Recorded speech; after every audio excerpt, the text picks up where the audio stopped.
Hello. I've just actually remembered that I need to open my chat window. Hello. Oh, that's going to be awkward.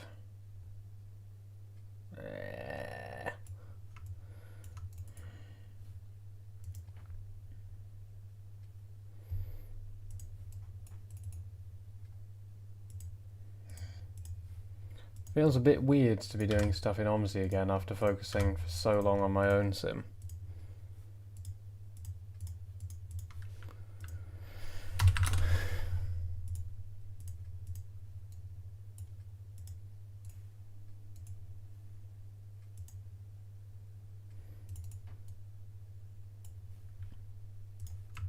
And obviously I am going to plug my own sim at some point in the stream, you know it.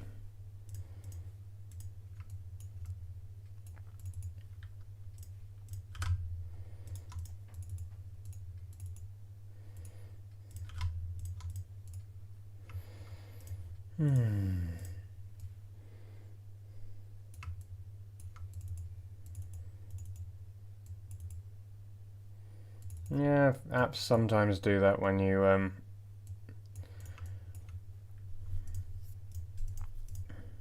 blah thing. When the app wakes up, sometimes they go, oh shit, I've got a lot of notifications that I haven't sent this person. I'll just send them all now really quickly.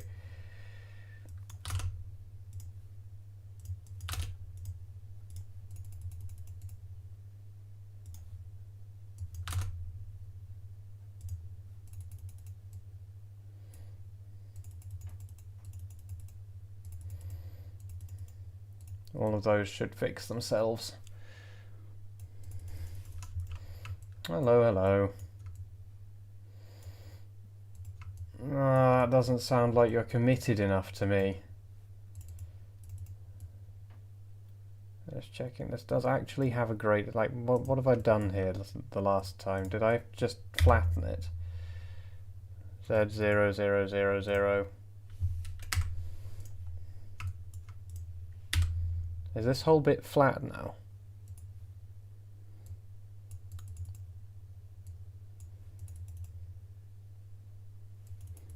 Yep, that's all flat. Fair enough, I guess I must just have decided that that bit's better off flat.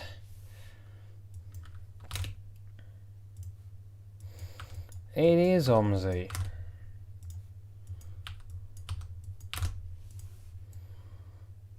What do you think of that, eh?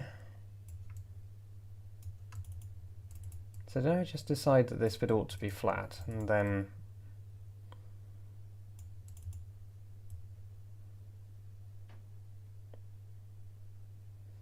No, whatever. It's already got enough funky variation as it goes along. Right. Let's call it a day on that piece. And all those. Hello. It's been a little while, hasn't it?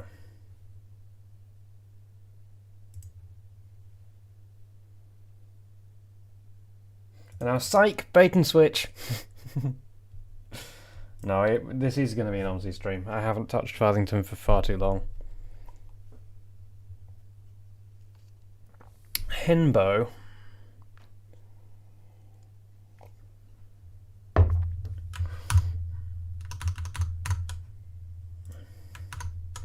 You know the UTS plug is coming, or UBS, whatever it's called at the moment. So, things that I need to fix from last time. Has that not fixed itself? Oh yeah, because that's splines. Yes, of course. Of course that wouldn't fix itself. That probably means I need to go fix all the others too. Yep. I just reloaded the map so all the objects would reset their height. But I neglected to do that for the splines. Well, no, I didn't neglect to do that for the splines. That doesn't work on the splines, so I need to go back through and fix the splines.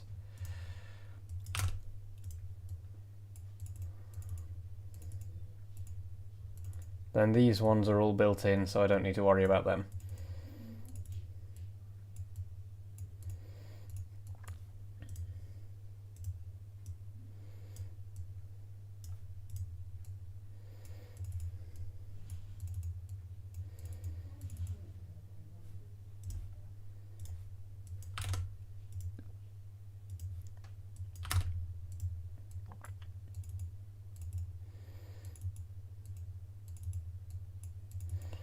I think that's all sorted now, so now I can just go through and lay out some road markings. Awesome.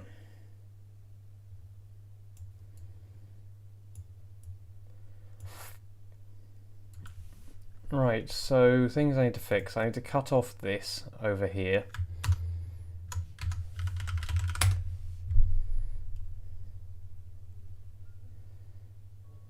Is it this one? Nope. Which one is this? This is STI Ramsey Road Daycare.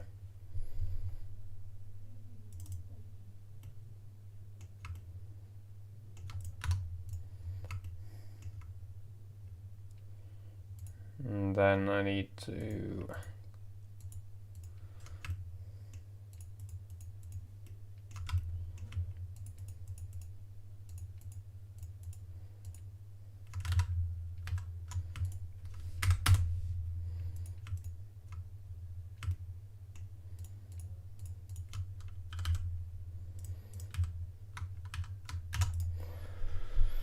Right, and then I need to remember where I put my scenery object conversion utility, because it's around here somewhere.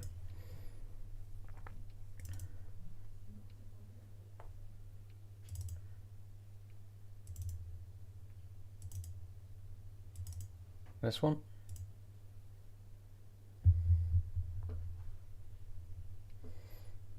Trying to remember if it's this one that's the currently good version, or if it's this one. This one has recently been used to export to Whistlehead roadways, so I'm going to assume it's this one.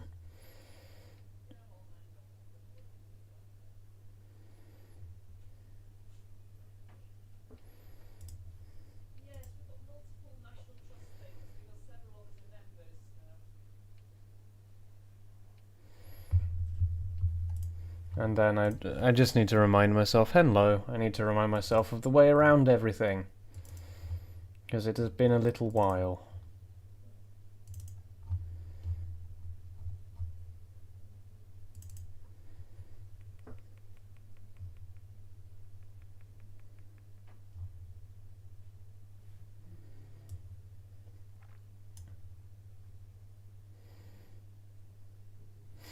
Okay, so...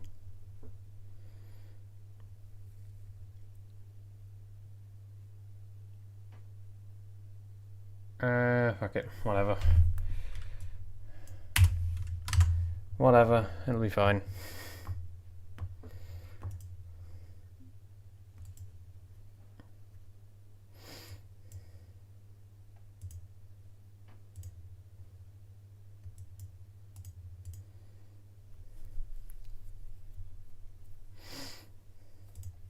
Actually, is there anything else on this one that needs fixing? Yes, this texture mapping over here.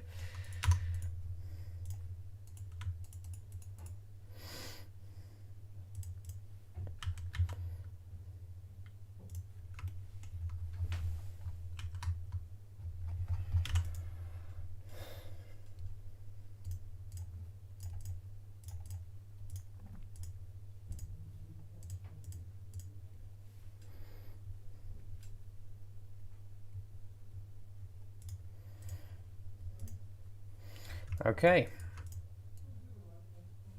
so what's going to be the best thing to do today? Probably make the next junction along.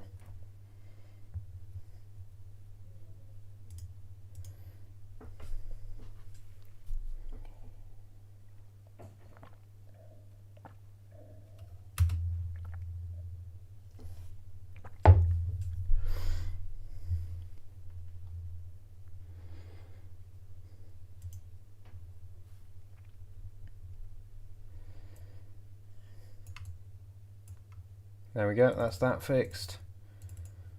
And that fixed, and everything else looks like it's still working properly. That's good. That's all of those things sorted then. Right, so I reckon the thing that we need to do now is make this next bit of junction here.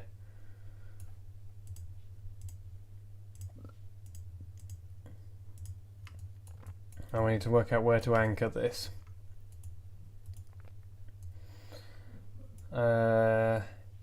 Anywhere is the answer. Anywhere will be fine.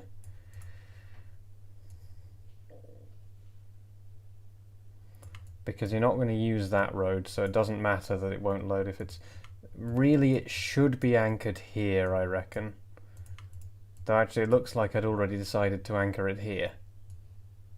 I guess. I reckon it should be anchored here. Where are you? 200, 100. Had I already started this junction? What would this one be called? I'm having to work back through my mental process, like...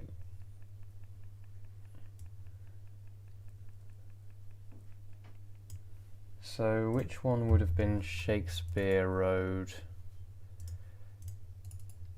Oh, that's Wheatfields. That's this one. So that road there is Wheatfields. That's Elm Drive. So this one would be Shakespeare. That would be Shakespeare Road there. This one. And I guess the best place to cut it is probably about, well, about here, I would imagine. Oh, right, okay, so what I was busy doing last time, by the looks of things, is laying out this road section flat so I could export it. Okay, got it. Let me just turn on the left screen again. And I had got to...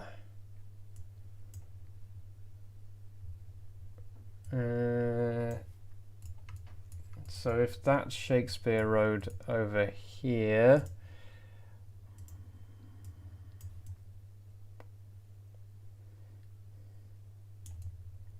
Ah, yeah, okay, that makes sense. So Shakespeare Road, let's hit this bit here, and that means that this must be this junction, which means that that is that set of car parking bays, which means I had got almost up to this pedestrian crossing here. And there would look like a good place to cut it to me.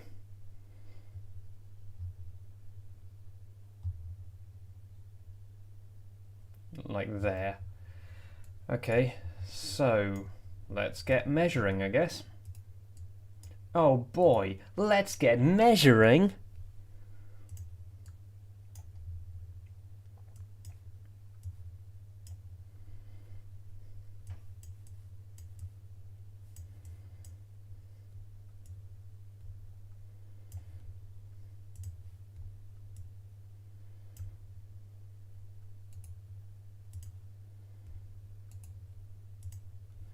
$40 meters.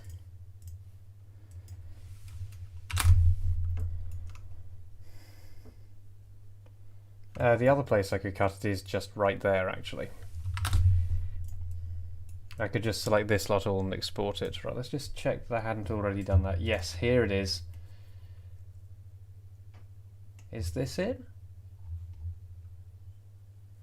Wait, that's curved. This isn't curved.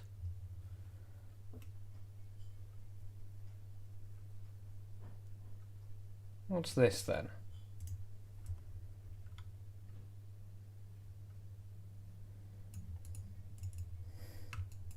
Is that this bit? No, that doesn't match any of the existing bits, does it?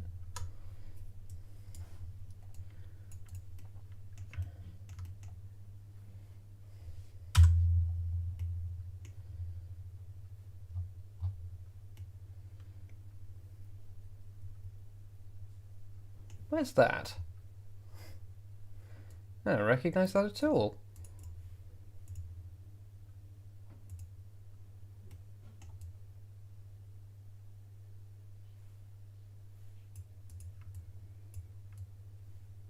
It's not this bit.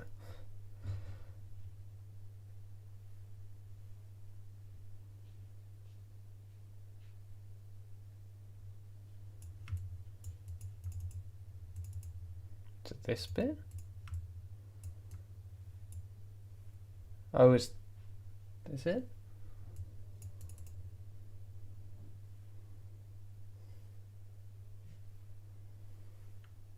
Huh.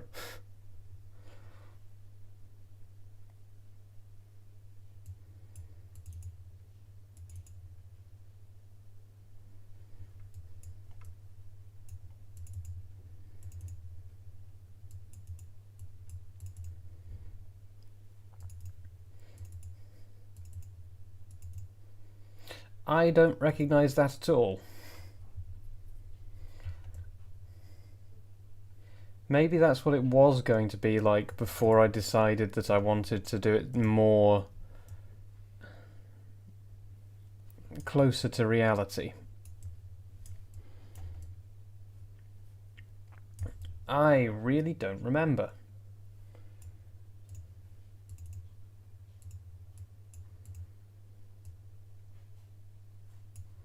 Well, I guess I'll put that to one side, give it a new name.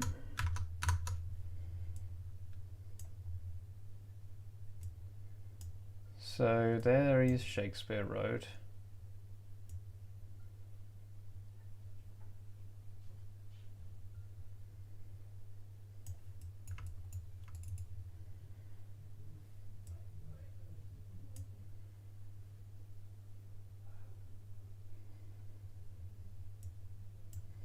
I guess we're going to go with Albemarle Road then.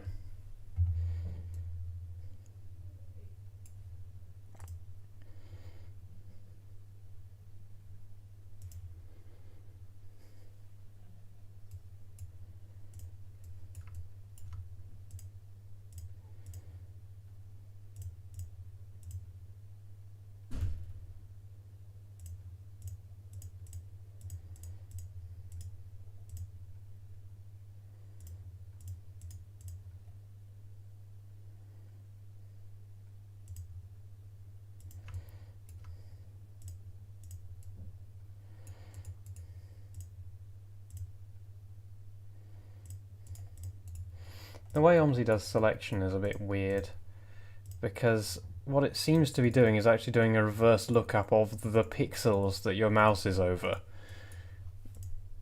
And checking that against what object is being rendered to those pixels, which means you get absolutely pixel perfect mouse picking.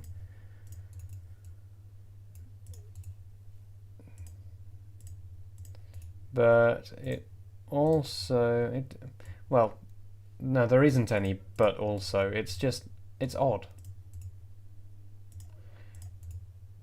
I was thinking about ways that I could replicate that, because it's quite nice being able to select things in a pixel perfect manner. But it's just not really compatible with what I'm doing. I'm not sure I need this one. Oh well, whatever, I have it now. I can just delete it if I don't need it. Okay.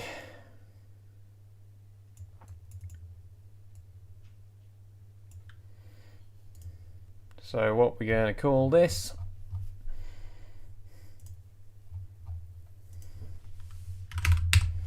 STI Ramsey Road Albemarle. And then we're going to rename this one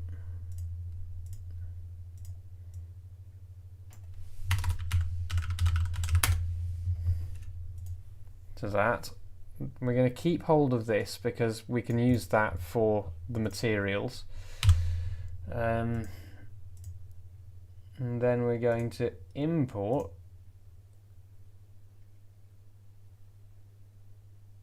that and then we're going to spend some time working out which way up we're supposed to be importing it. So forward it should be Z up minus X forward, but I'm probably wrong, and we'll probably have to go through a few different attempts. Yeah, that's still wrong. The problem is that DirectX is a left-handed Y up format.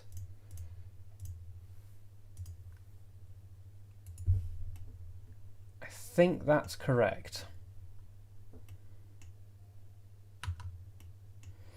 And then you have to flip it because that just exports it upside down for some reason. Right, so tries to quads, that'll make our life a bit easier.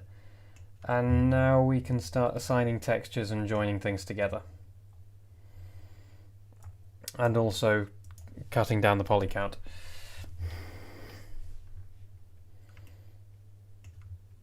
For things like this. So just remove doubles immediately? Yeah, sure. I don't know, that's incorrect.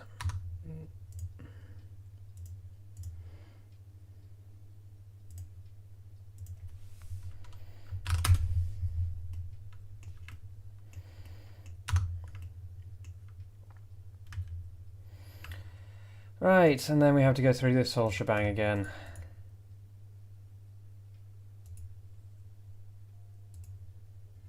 Hang on, so let me just, yep, it's this.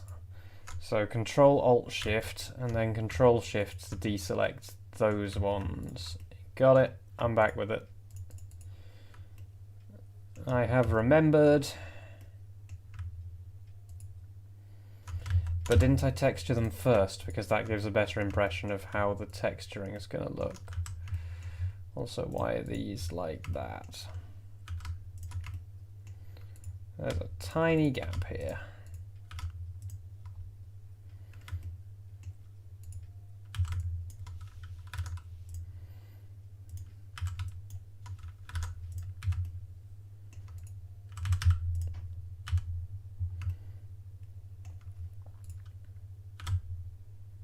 Oh, hello. Why are there two layers of this here?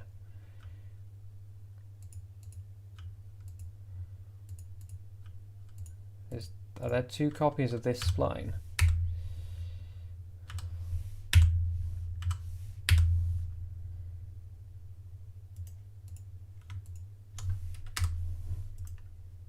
Yes, somehow.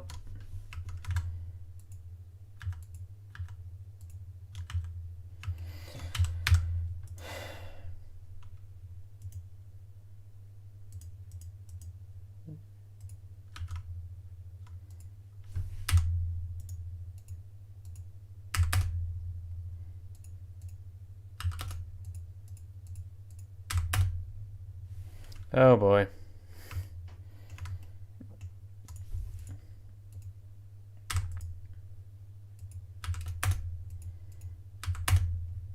Fuck it. It's going to be easier to just yeet it and... Oh, Jesus. Oh, that's because I was deleting edges, not vertices. It's going to be easier to just delete it and work out something better manually.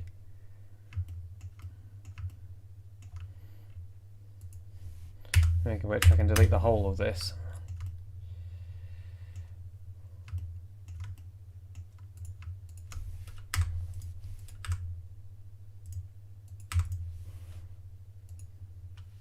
There we go. Okay.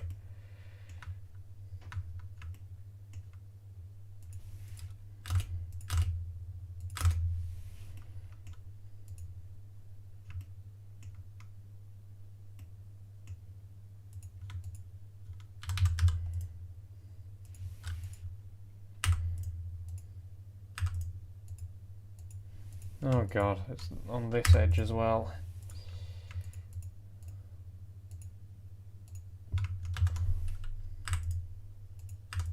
What on earth happened here?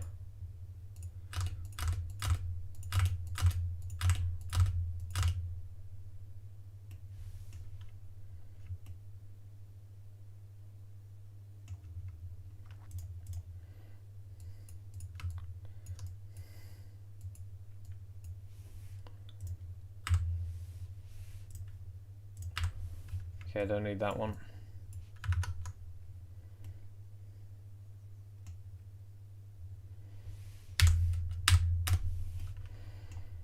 Okay, I think that should be all of that sorted now. I hope.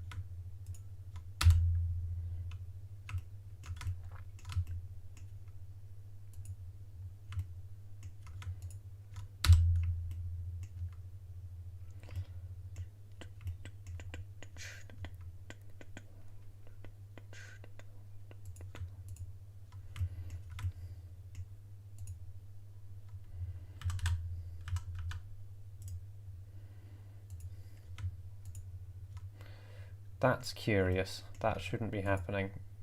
That should be a direct connection to there. Yeah.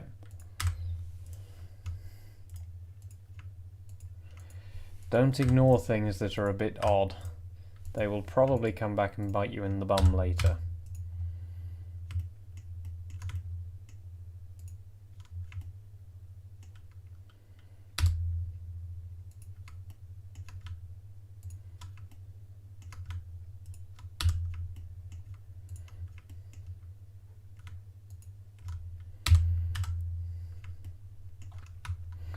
Okay, that's that bit sorted.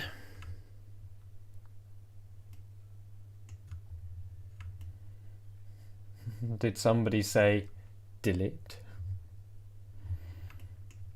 There's a few things I can pinch off this actually. For instance, this entire junction.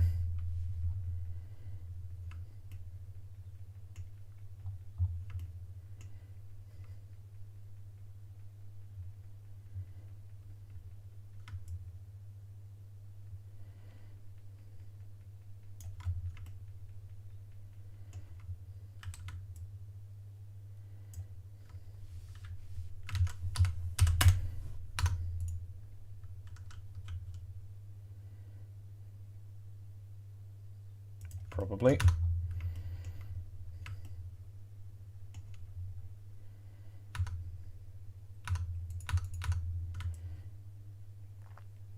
Yeah, I reckon I can just get rid of that whole bit.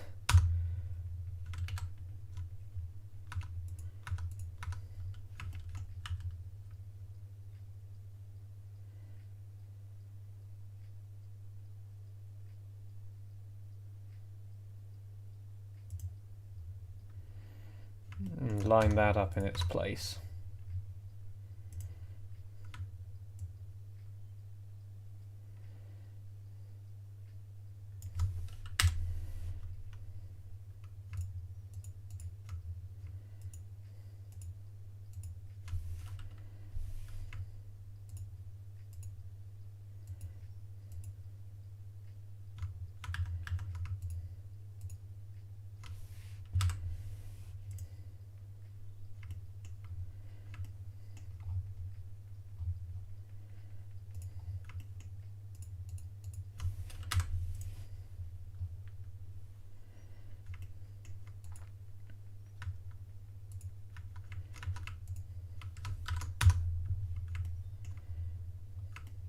Yeah.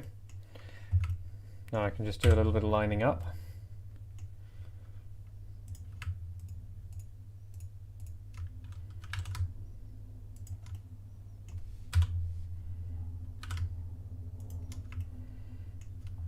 Join some things together.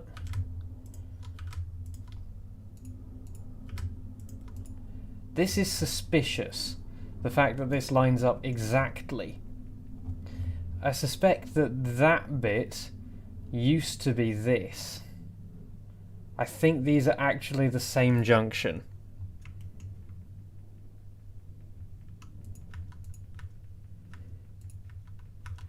I still need to do this. Because I think I'd originally made it so that this bit here, yeah, there you go, that's what it is. I'd originally made it so that this bit here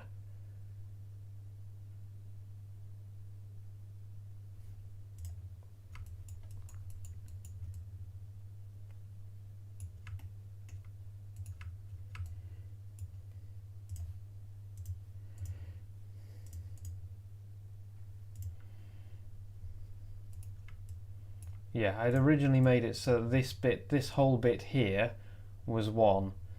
But now I've made it so that this bit here is 1, and then this bit here is another 1. So that is actually the same junction. Just this bit here is the same as that. So actually that works perfectly, being able to cut it out and use it. In fact, it just stitches together like that and it's done. There we go.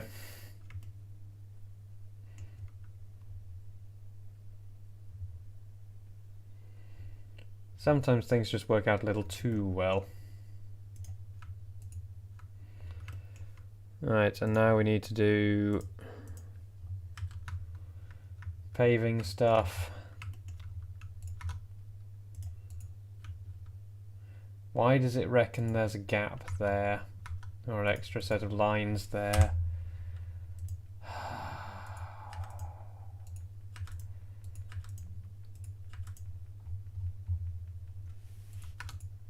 How much of this bit can I just chop in?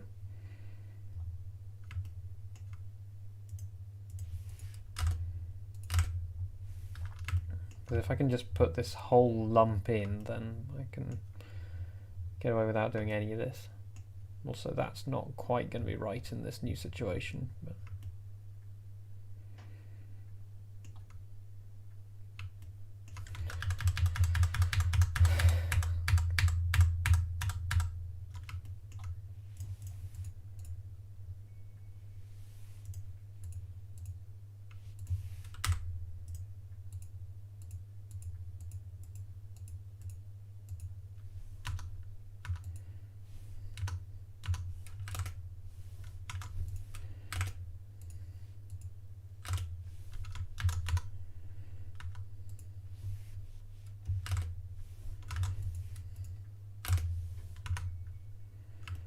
okay, those are all gone now. Hello, hello. Double hello.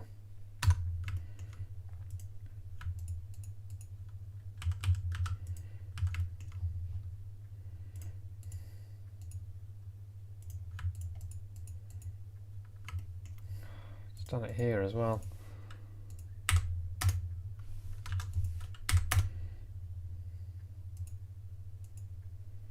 Why have you not accepted those as doubles? Why do you not think those are actually lined up? Because there it thinks they are, but here it thinks they're not. Okay, that'll be why.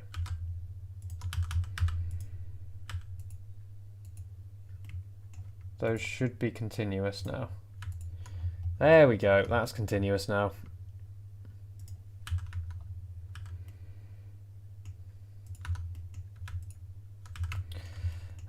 Same story over here.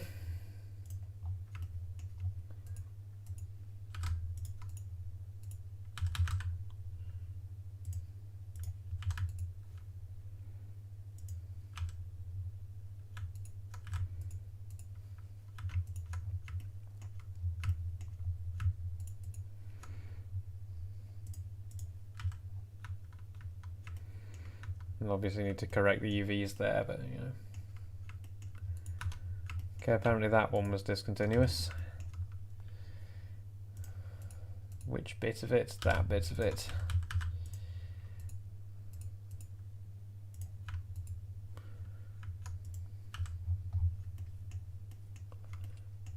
And the same over here.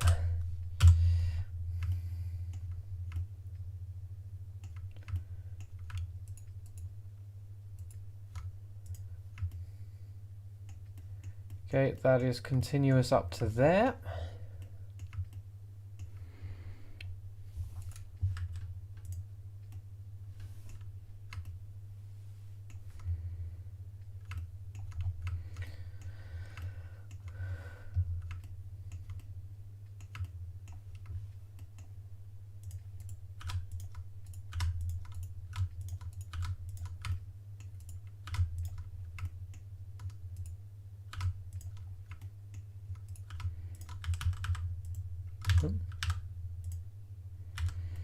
Those should be continuous now. No, only as far as there.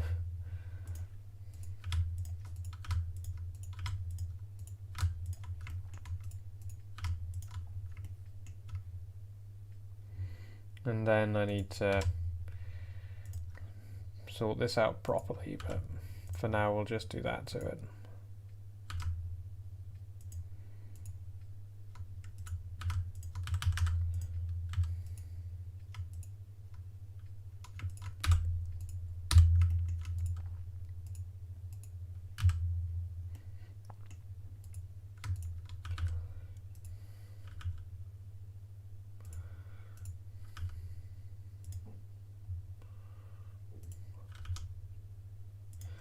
And then we are going to have to do something more interesting here because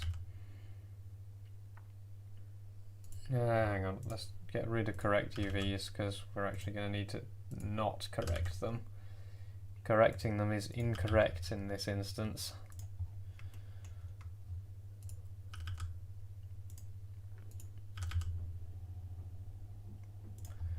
Probably about there, I reckon.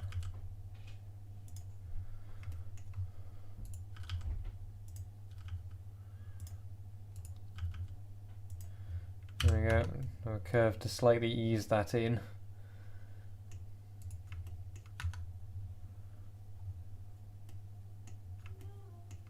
Where does that end? Does it actually end there?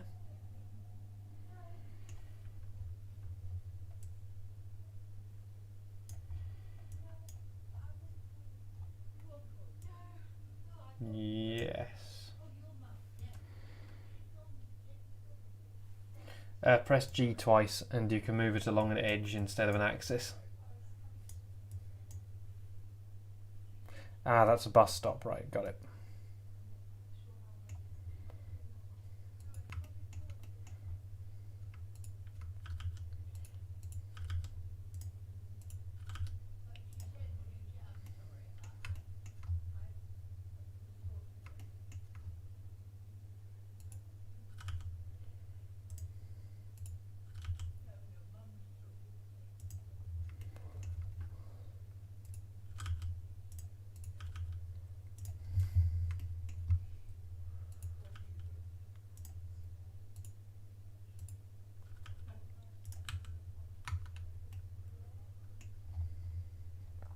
There we go.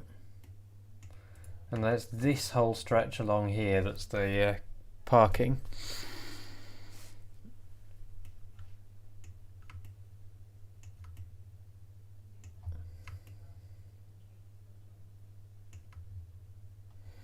So this stretch is the stretch where I need to move it all over to the right.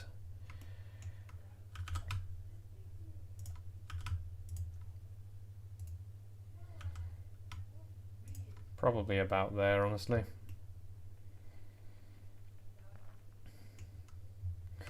You know what, let's just try grabbing it all and moving it to the right. Let's just see how that works. Because it could be that that's good enough, and if it's good enough, then we don't need to do any more to it.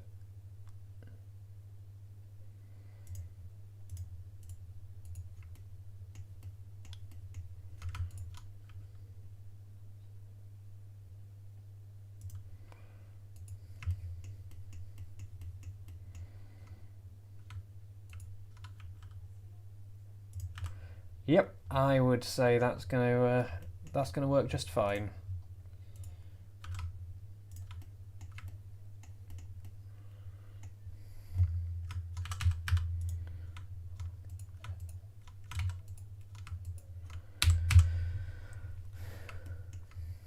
Obviously, I need to actually these.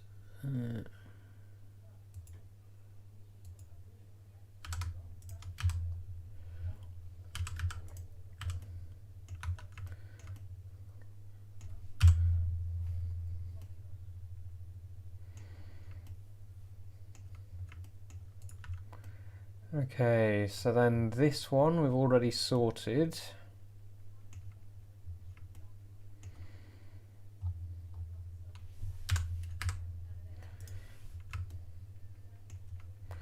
Hang on. Let me just... There we go. Got screencast keys on now. Oh yeah, screencast keys is hidden under the second monitor display because I am really smart.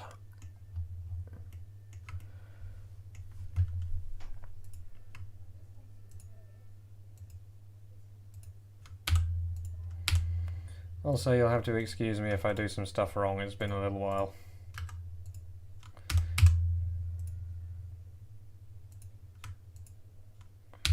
And if I don't talk very much, because, again, it's been a little while.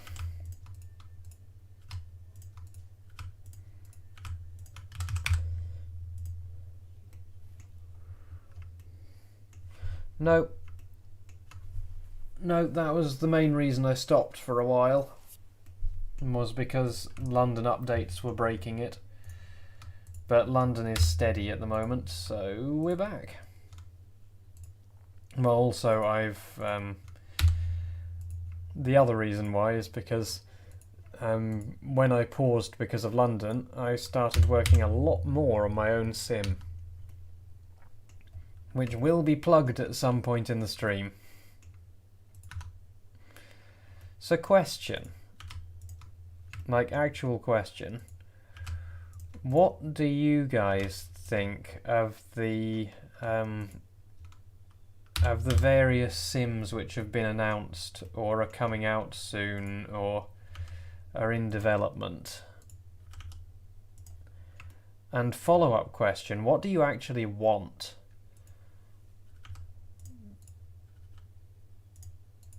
If somebody were to say, I'm making OMSI 3, I mean, nobody's making OMSI 3 because the trademark doesn't run out until 2025, but still, if somebody were to say, I'm making OMSI 3, what do you want?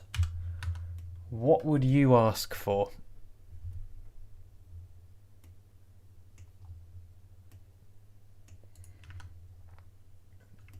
And similarly, what about the current various sims? It's just I saw a Facebook poll earlier today, and I was curious.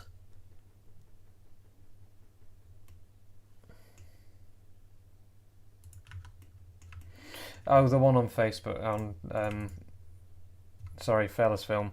Yeah, no, that's not going to go anywhere. I can promise you that.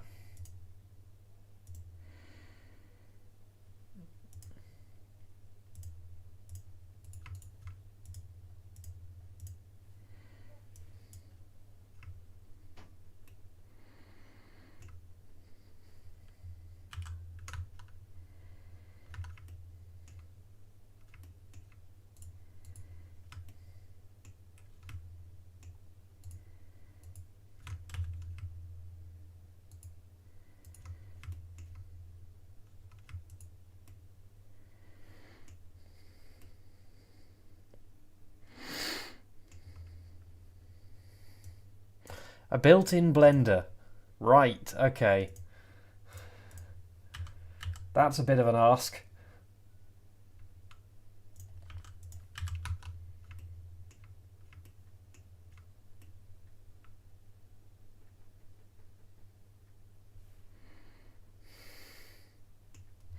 Yeah.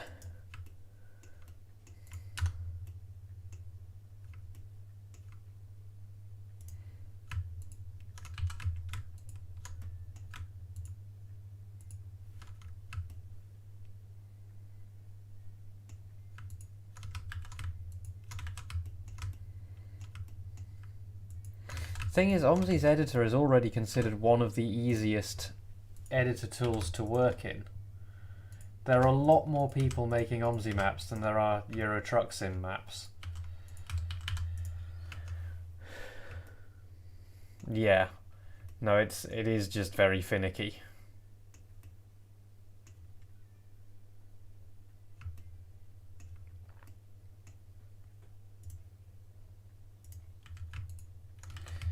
Okay, let me pose another slightly different question then. What would make you actually move from OMSI?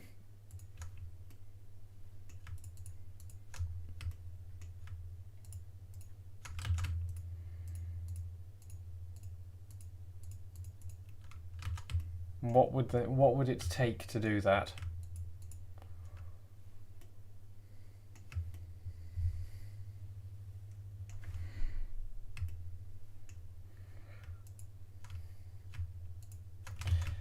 Compatibility is an interesting one. The problem with compatibility is, particularly with scripts, is then you're tied to OMSI's scripting system and its performance, which is one of the reasons OMSI performs so badly, is because everything is in runtime interpreted user script.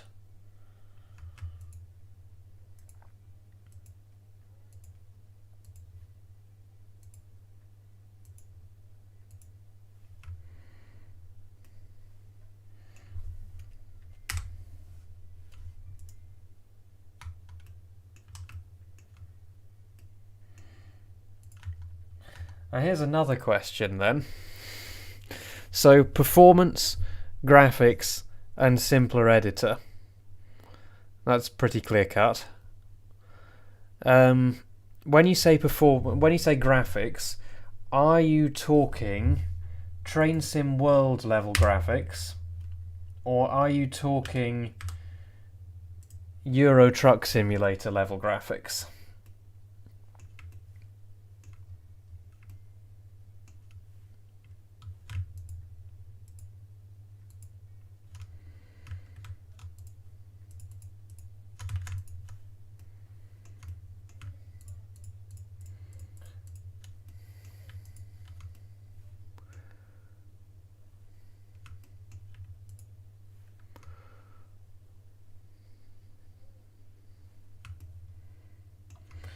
Okay, and follow-up question to that, what do you think of the graphics of the currently in development bus simulators? Which ones do you think look good? Or do you think any of them look good?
Yes, what counts as better?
It looks okay, doesn't it?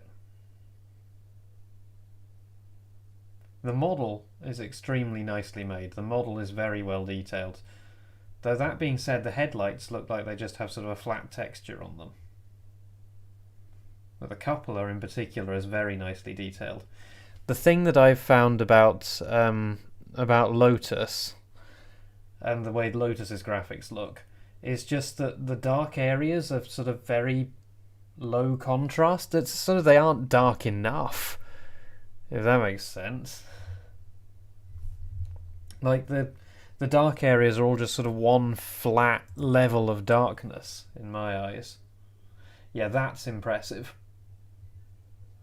That is impressive. Almost everything in that scene is photo textured.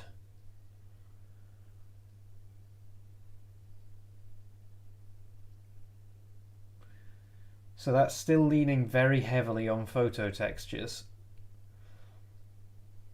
Similarly to OMSI.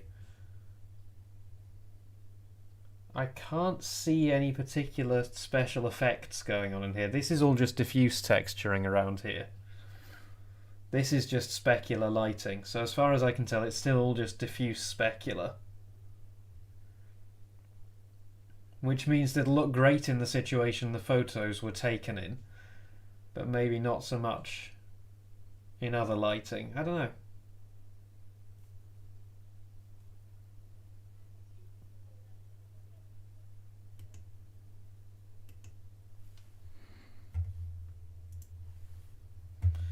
Yeah, no, this is what I was saying about the sort of flat lighting. Plus the shadows look like they cut off there. Like you see this hard edge here, the shadows just seem to stop.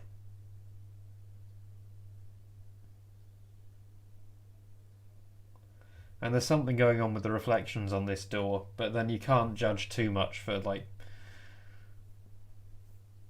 early development stuff. But again, this depot over here, everything just looks very flat.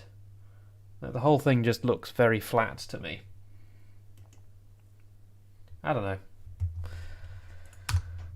I'm not planning on switching to Lotus, partly because of the price, partly because the editor, while much more powerful, is also far more complex.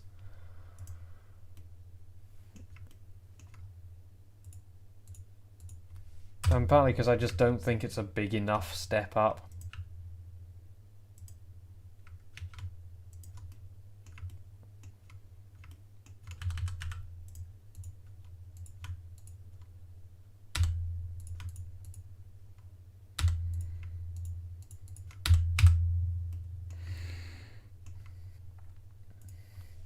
Yeah, I'm still working on the editor tools for my one.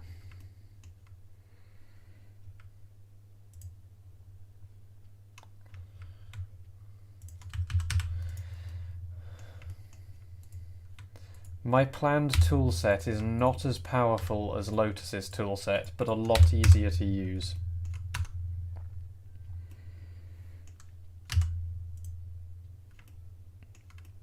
Permission to dive over onto my one just for a moment.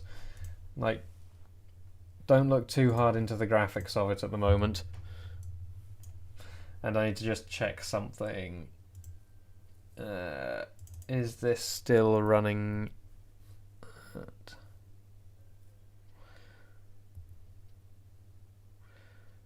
Oh yeah, one big thing that my one has now is Control Z. Control Z, Control Y. So let me just check. So when you make a starting path, yeah, that is correct. There is a small bug in there at the moment where the splines initially don't render, and I need to work out why that is. In fact, let me just have a quick look because it might be very obvious. So it might only be...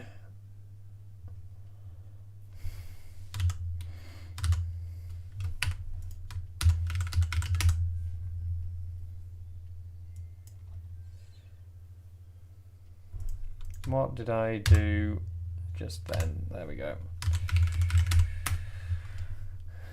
Okay, that's the only instance. So fresh. I don't know.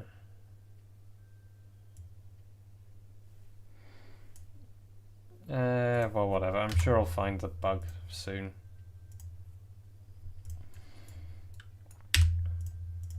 Yeah, this is my spline placing system. So you place them just by doing this. This panel here, if we look at the... There's a lot more stuff to add to that panel. Yeah, this is the spline placing system as it is so far.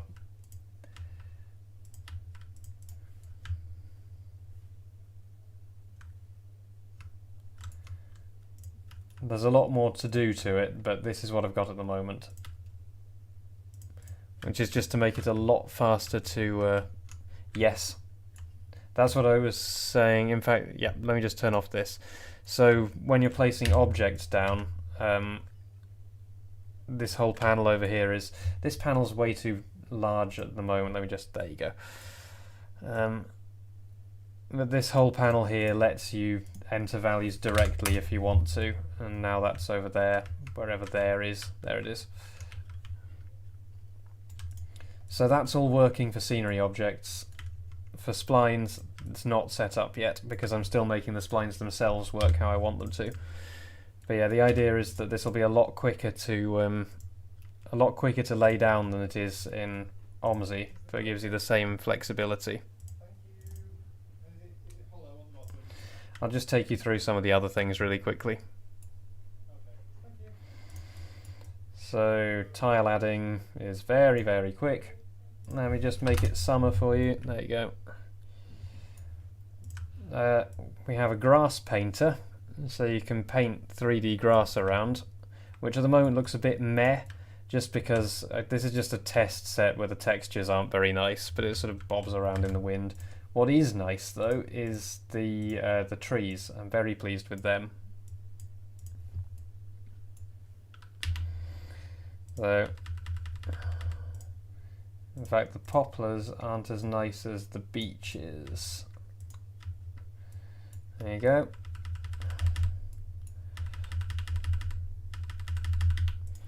And yep, it does already have seasons. And let me just switch on the nice clouds. So we have lots of weather modes and dynamic clouds. So these clouds are completely and utterly procedural and dynamic. At the moment they sort of they boil upwards a bit too much, but I can deal with that relatively easily. But as well as the dynamic 3D volumetric clouds, there's also a simpler version which renders quicker for lower end PCs and also looks very nice. There's storms and rain, and there's a small texture glitch on the ground at the moment. I'm making that controllable.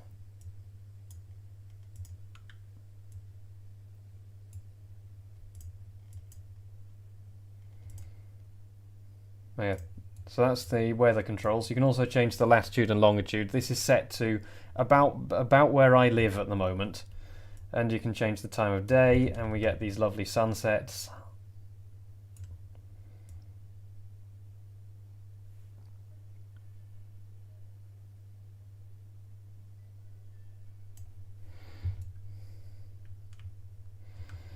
So let me just quickly show you how, at the moment there's only a very small number of objects and buildings and things that I've brought into the game. So I just want to demonstrate how quick it is to make a simple little scene, and then I'll go back to Farthington. And keep in mind, absolutely none of this is finalized in any way, shape or form. Like, none of it.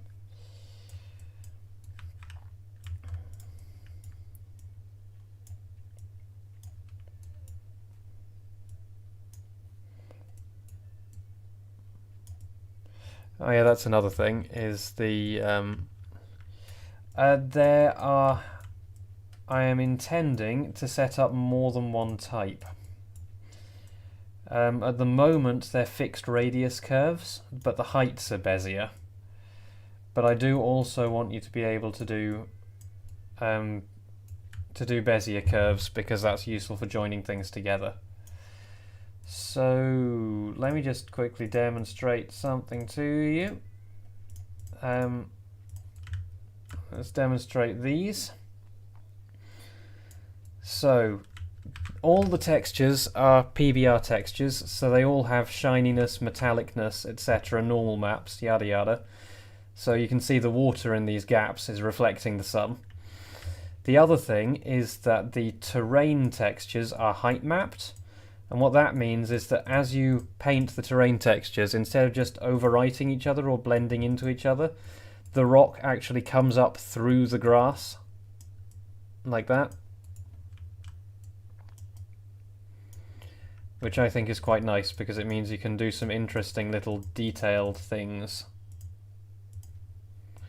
Like this. So you can just sort of bring some of the rocks up through the other rocks, and now you have a little bit of moss in here, and that makes it very easy to break up tiling effects, because you can just sort of poke a little bit of a different texture up through that one, and now it looks slightly different. And let me just paint some grass around. I do need to work on the way the grass looks, because it's a bit meh at the moment. Anyway, yeah, let's make a forest.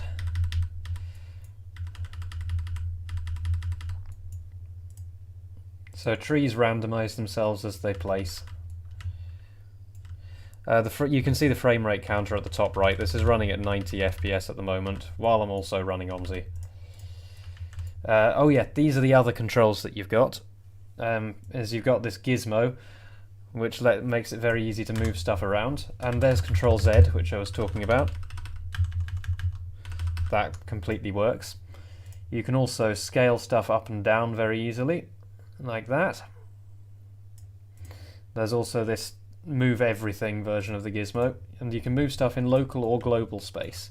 So at the moment this is moving on its local x-axis. If I switch it to global, now I'm moving it along effectively the tile grid, if that makes sense. Scale only works in local coordinates because of the way scaling works.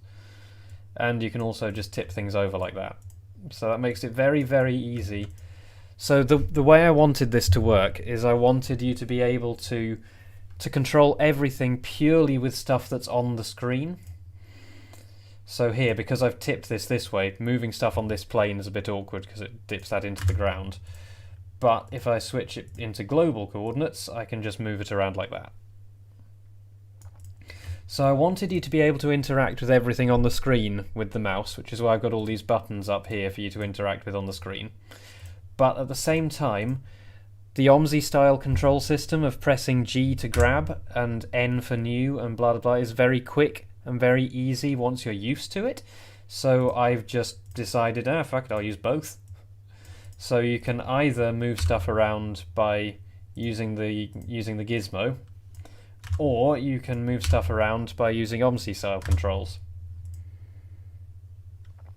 And you can also hit R to rotate as well.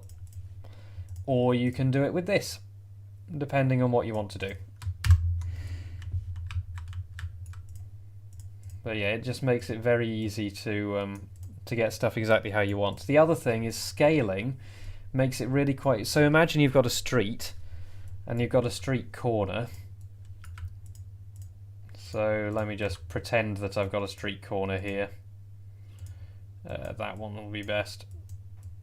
So I'm going to pretend I've got a street corner.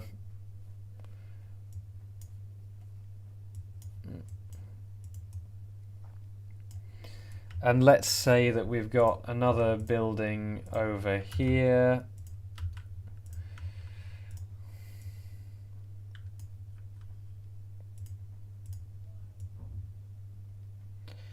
And we just need to fill in this little gap to the edge of the street. You can just nudge the scale of an object very slightly, just to make it fill the gap perfectly. And that doesn't look odd at all, honestly. It looks absolutely fine, I reckon.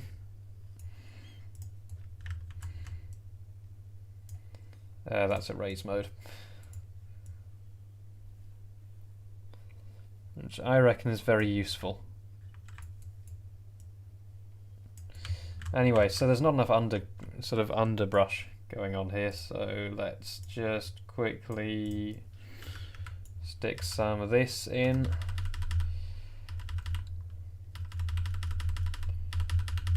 And you can still see the performance. I hope that you can read that, but we're doing 120 FPS at the moment.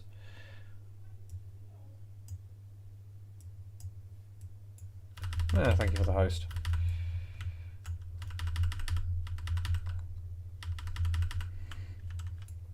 Yeah, the aim is to make it very, very easy to make scenes like, or not scenes like this, to make any scenes very quickly.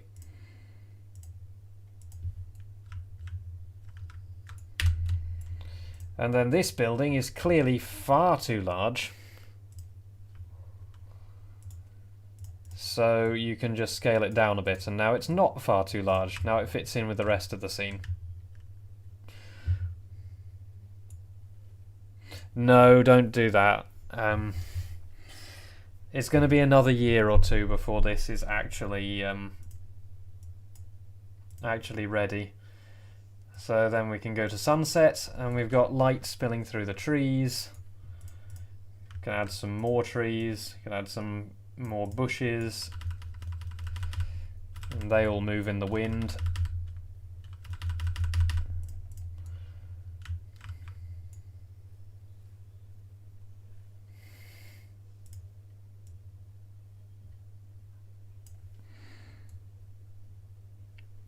They do not currently change depending on the season, no.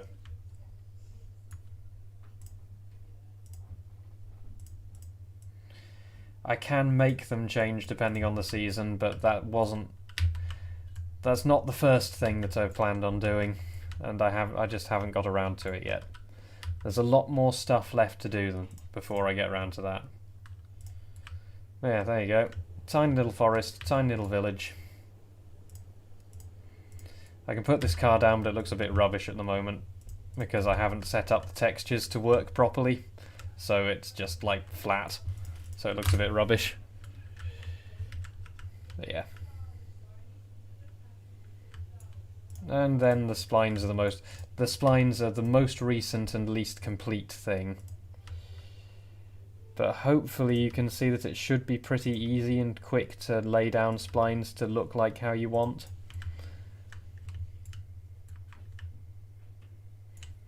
So the other important thing is that all of this is being stored in a format which can be saved to disk and modified similarly to OMSI. Let me just grab the location on disk. So the way things are divided up is, instead of OMSI's format of having top level scenery objects and then there's like a pack inside that, because that gets very difficult to package things up, with things like fonts being in a different folder and scripts being over there and splines being over there. Instead of that, what I've got is you have the top level, then you have packs, and then each pack can contain any number of things, like in this case objects and trees. And then maps are also completely serialized out. And yeah. We've got height map, splat map data, all that kind of stuff. But yeah, everything is a work in progress. The UI is not ready. The tools aren't ready. But you know, that's sort of an overview of where I've got to. I'll just quickly show you the format of the actual mods themselves as well. But the thing is, the reason why this is taking so long is because I'm having to build it from the ground up, effectively. So the way that game engines, it's relatively simple. Yes, exactly. Because the great advantage of that is, if you want to share this pack, you don't have to go onto your desktop and make a folder, call it OMSI2, make a scenery objects folder in that, put your pack into the scenery objects folder, blah blah blah blah blah blah. That's a very easy way to get stuff wrong. So if I want to share this pack, if I wanted to send you this pack full of trees, all I do is I wrap up this pack, and there you go. I can send that to you, and it's a pack. That's it. Nothing more needed.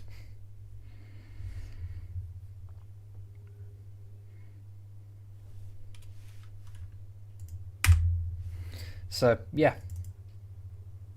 Anyway, let me just quickly show you some... How about this one? Let's just show you the config files. So the config files are just JSON files, which means, like OMSI, they're completely human readable.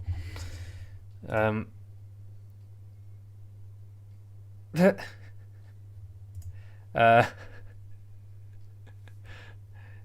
okay. You gotta name somebody to time out. I might get rid of that, honestly. But yeah, materials, meshes, textures, they're all stored in a very similar way to OMSI. No. Oh no, I need to drink.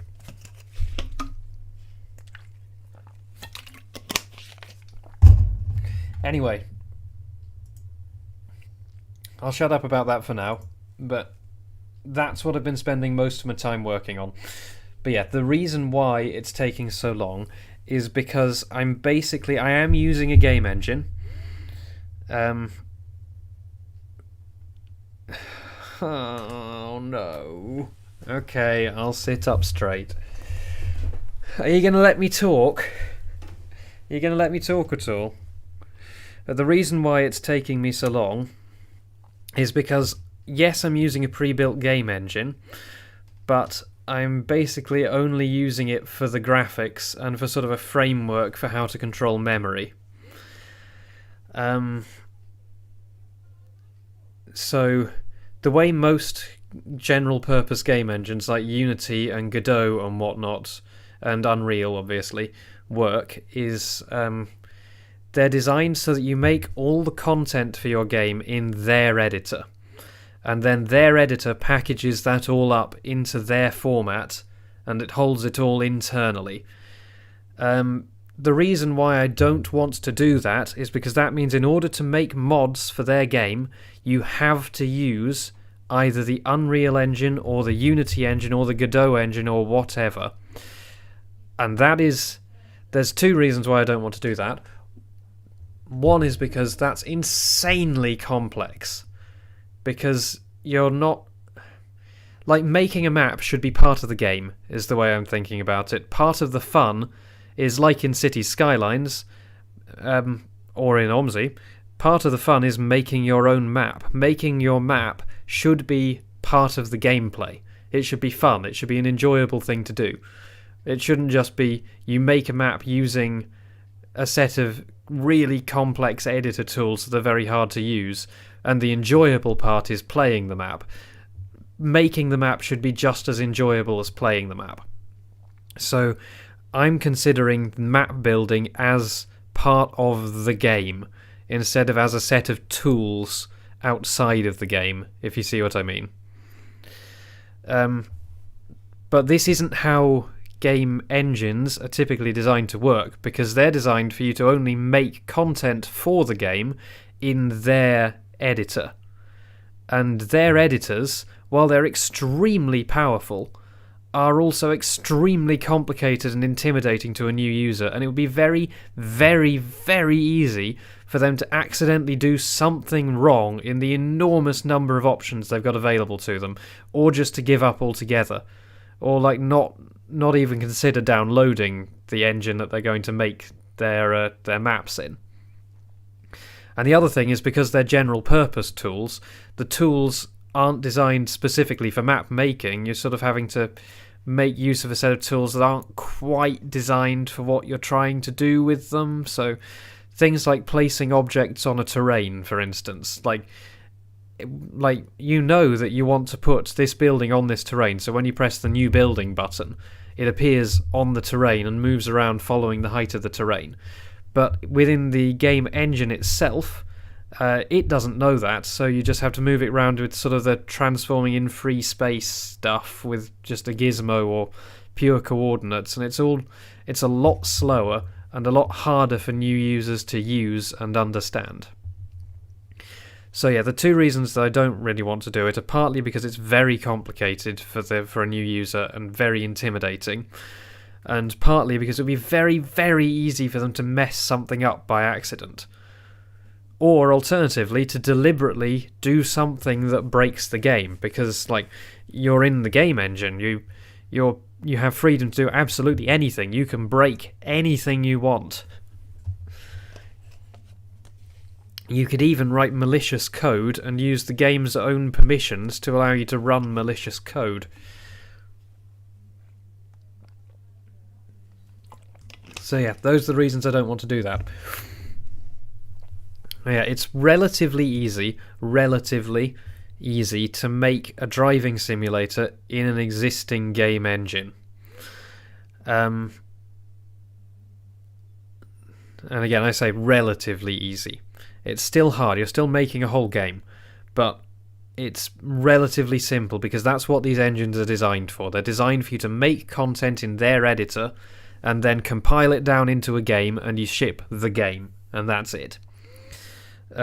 What I am doing is I am making everything user modifiable at runtime. So I've had to ditch all of the engine's inbuilt storage standards. I've had to ditch all of their asset loading, all of their scene loading. I've had to ditch their asynchronous asset loading. Oh no. I've basically had to write. So all I'm using from the engine in the end is I'm using the graphics and I'm using the memory management, and I'm using the physics system, by which I don't mean the vehicle physics and things like that. I mean the very basics, things like collision detection and that sort of thing. So everything else, basically, I've had to write myself. It's all ground up stuff. Anyway, I've witted on about that long enough. Yeah, I believe that the way the bus works is that they've just... you'll only be timed out if a moderator decides to time you out, because that's not... The way the command works is it's just like saying, hey, streamer, time this person out. It's not actually a bot command to time them out or anything. But yeah, anyway, I think the way the bus works is that it's just all built in the game engine, in the way the game engine is supposed to work.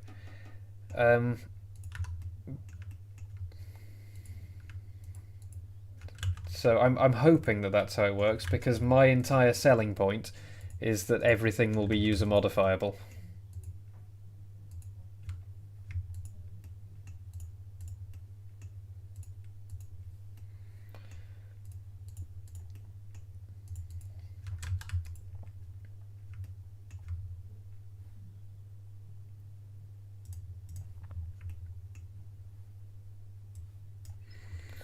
It's also part of, like, I'm trying to be slightly more robust with the way that I'm sort of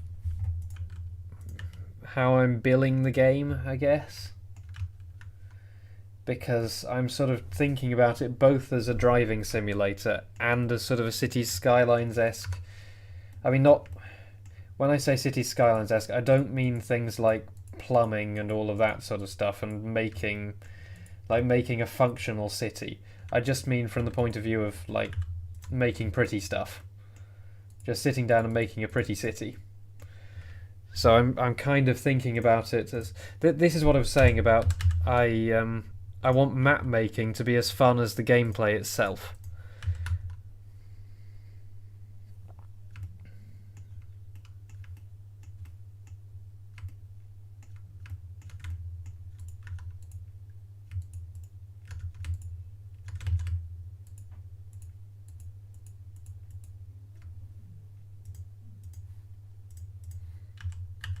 Like, map making is part of the game as far as I'm concerned. It certainly is for OMSI.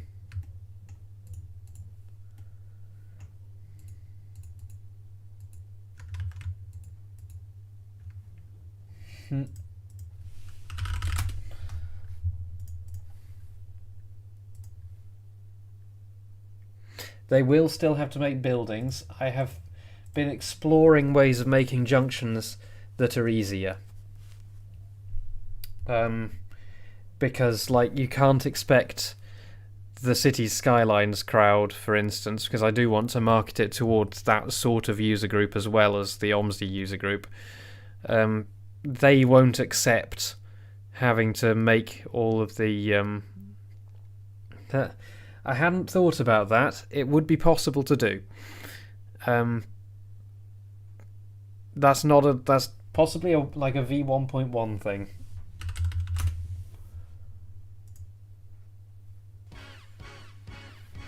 It's fun to stay at the YMCA.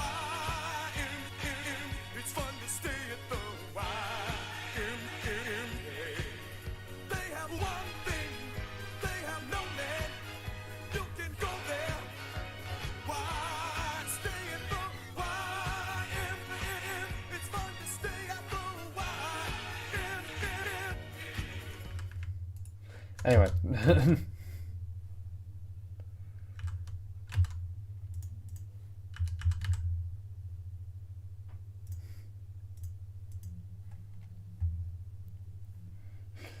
It's fun to stay at the YMMM. It's fun to stay at the YMMMA. I have been listening to music this whole time. I've just got the desktop sound turned off.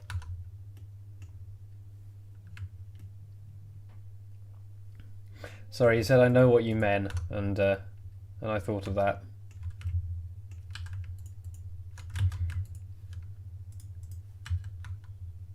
I don't know why. MMM.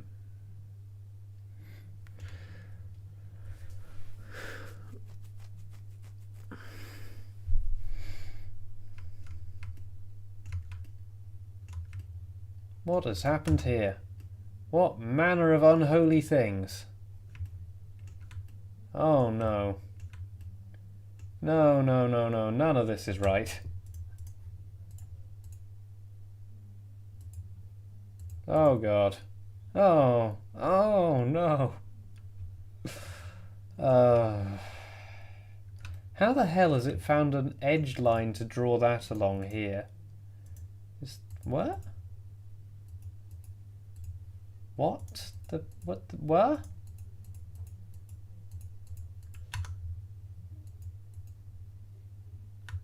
But there's no geometry there.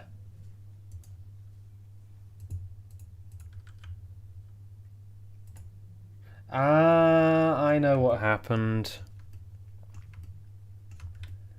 I know what happened. I'm just gonna have to deal with this manually. Yeah. That's annoying, but I know what happened. But you know what, it's going to be easier if I just start out by making it worse. It'll be easier to fix this than it would be to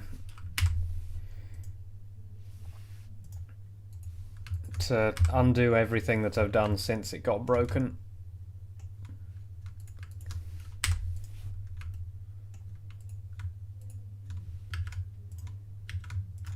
I'll just have dissolved all the points on that edge by mistake at some point.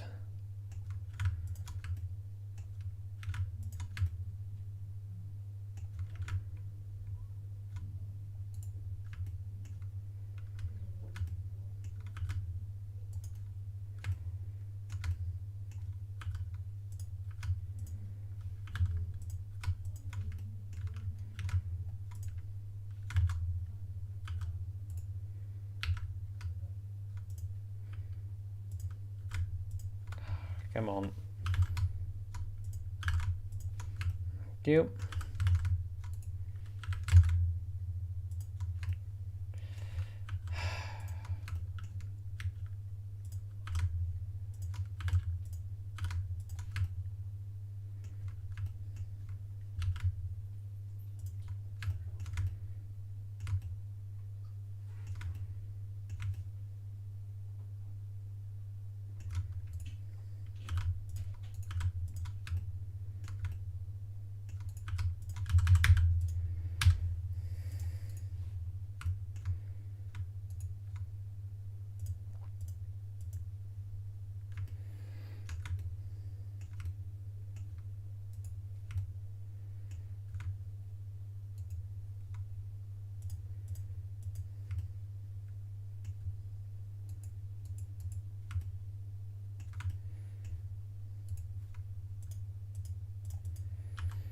There we go, all fixed.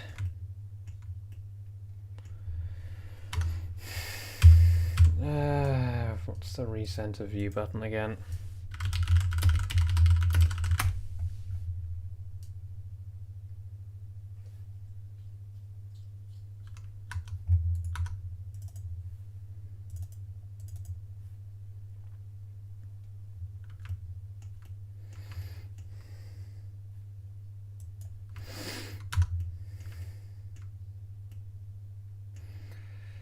Right, so need to extend those down there, need to sort out these.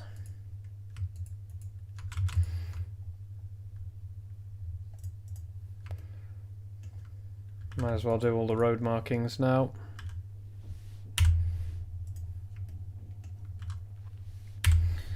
Another thing that can happen is the UV mapping can end up upside down when you do the conversion.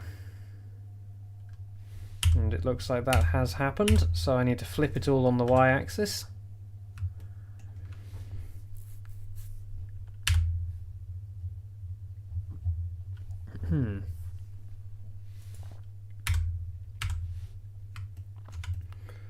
That's again just because various different image formats define the bottom left or the top left as being the first corner, and then they assume they're going upwards or downwards from there, and the OMSI exporter doesn't deal with that, so you end up with your texture coordinates being flipped vertically. So you have to go through, and only for things that actually matter, you have to go through and correct them. The Blender to OMSI process works properly, but the OMSI spline export gets it backwards.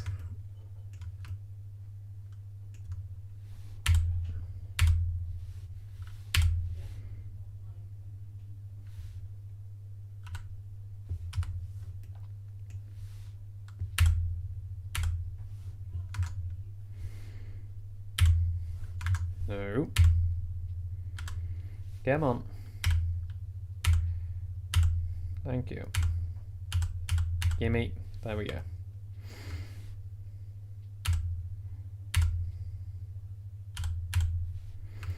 But yeah, I don't want users to have to go through this to make junctions. One thing I can do to make it a lot easier is I can make road markings that deform themselves to the road. Either by actually deforming themselves to the road, or by using decals instead of splines for them. That one's missing. Interesting.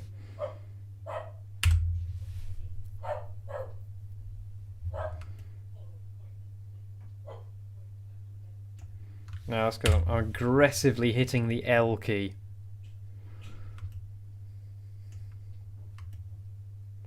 Is that everything?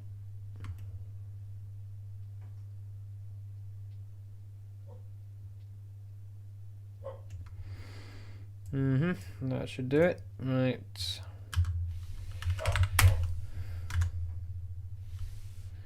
Oh, I need to flip them around this point. There we go. That should have them all sorted.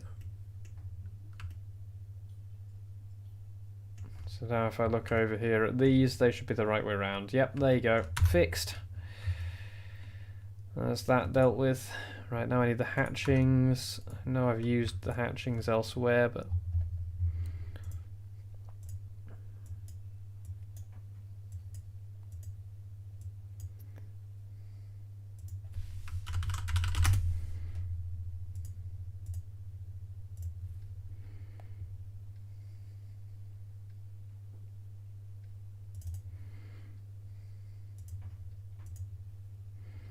There we go. And again, that did need flipping.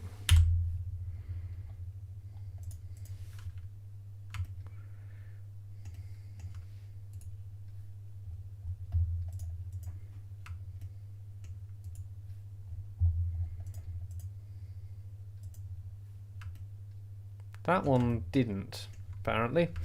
That's the wrong way around. Oh. And that one. But that one did. Oh, the mysteries. Or maybe I forgot to select these when I flipped them all. I don't know, we'll find out. Oh no, these ones just didn't need flipping.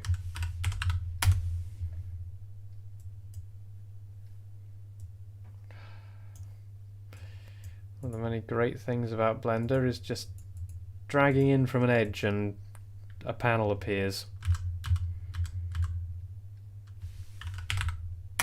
Come on, do the thing. S, Y, yes, -1. Yeah, there you go. Why was that so hard? There we go. That panel's just along for the ride now.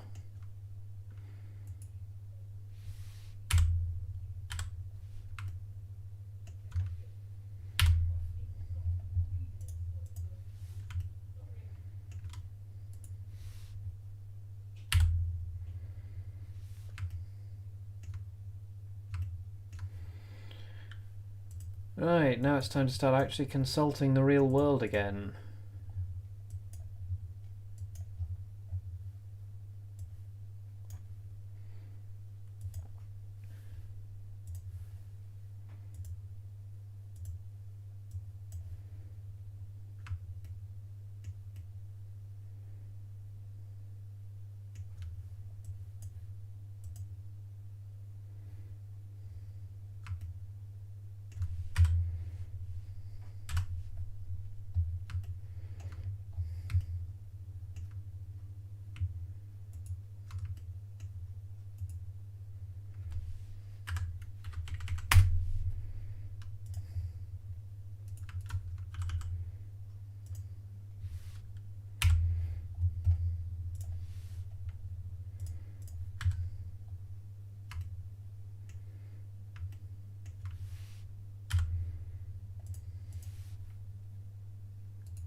It actually carries on past the bus stop.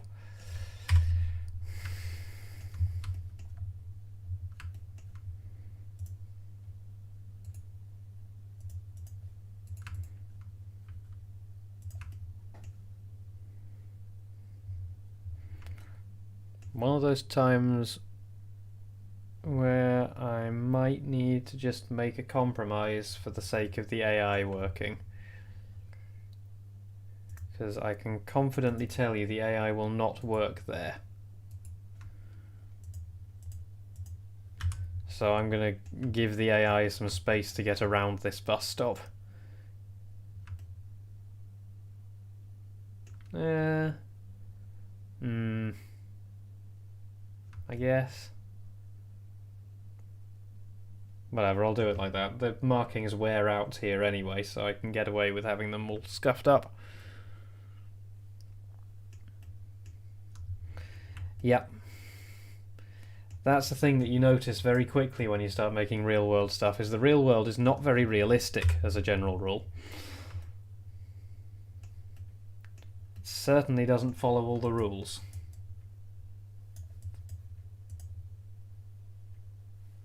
So this side, the bus stop's in a double yellow.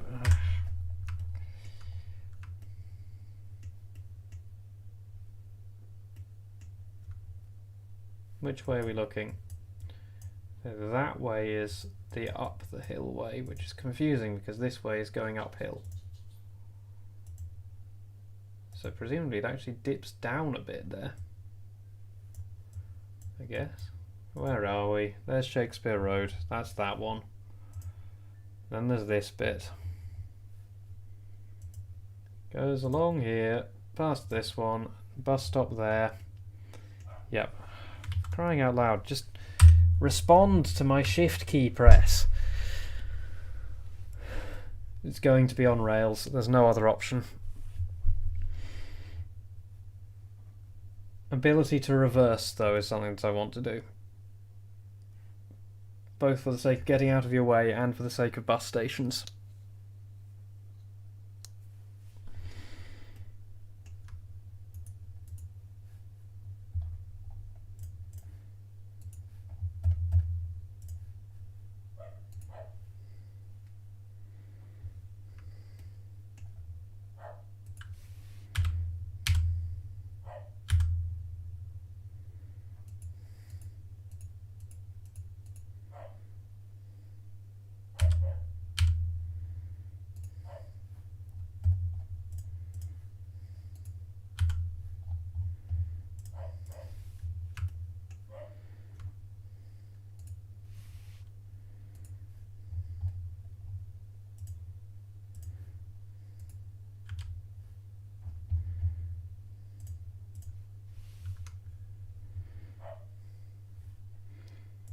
So this bit up here is, so the double yellows, okay, so there's no double yellows on this side here.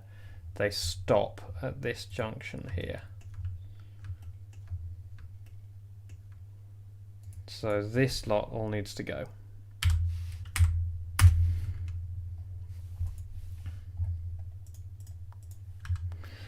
It's one of the various oh, I turned that off years ago, don't worry.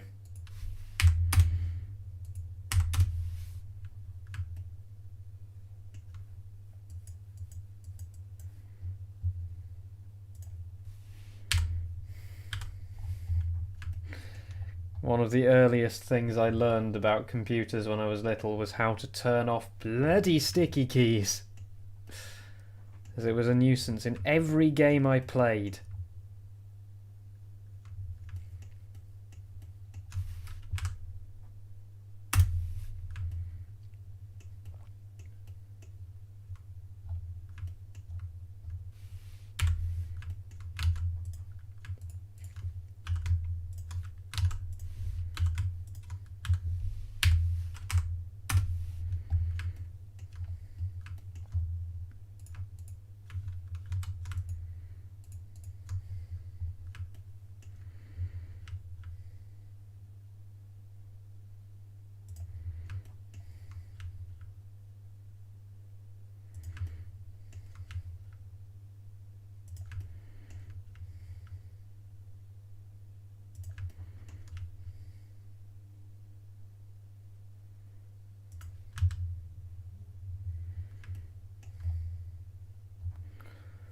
Okay, then what about the other side of here?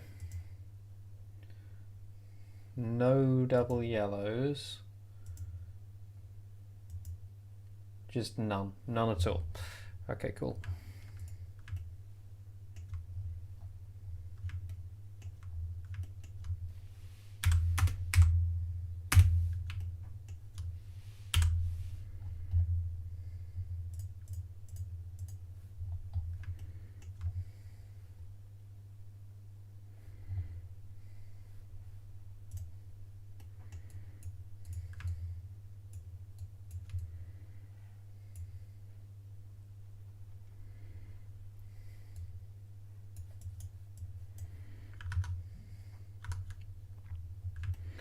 And that one basically wants to come in about here.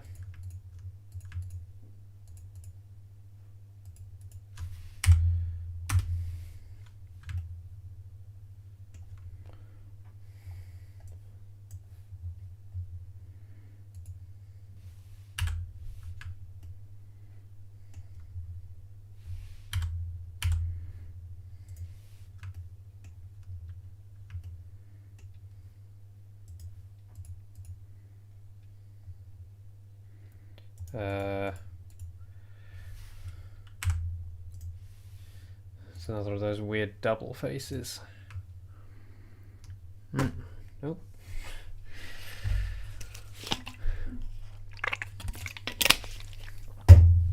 There you go. I had a drink. Are you happy now?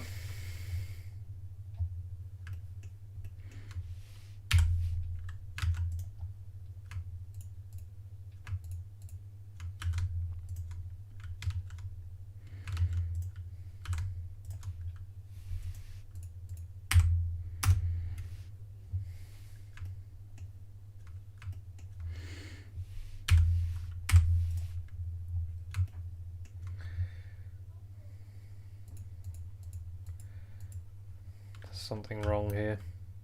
Yep.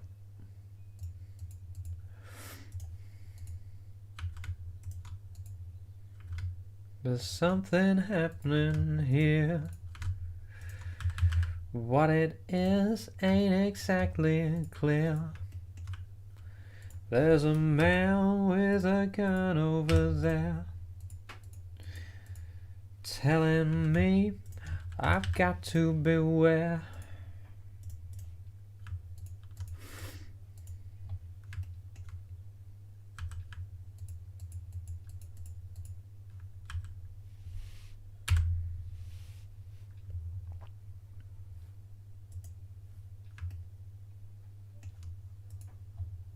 Oh boy, something got really messed up over here in the export process. Bloody hell.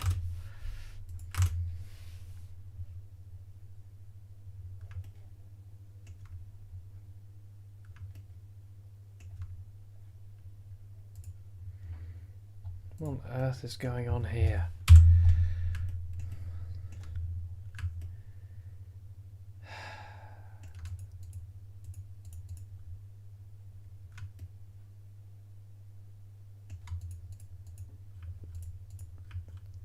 Oh my god.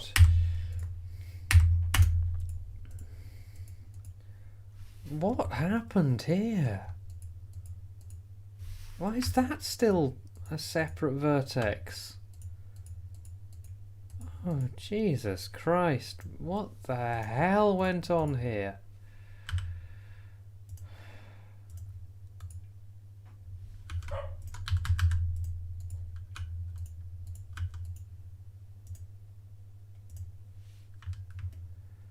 Oh, well, that should finally be okay now. Urgh.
And then the other double yellows do not exist. Cool.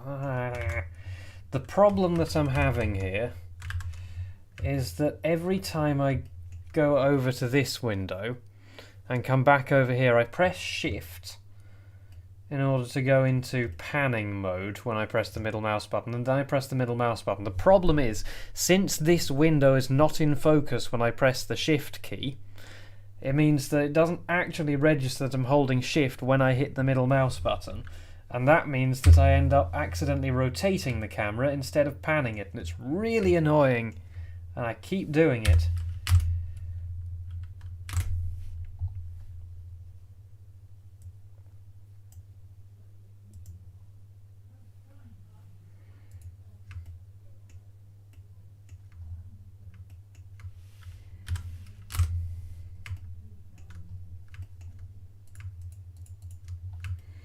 So if you hear me making frustrated noises while the camera randomly spins round in circles, that's probably what's happening.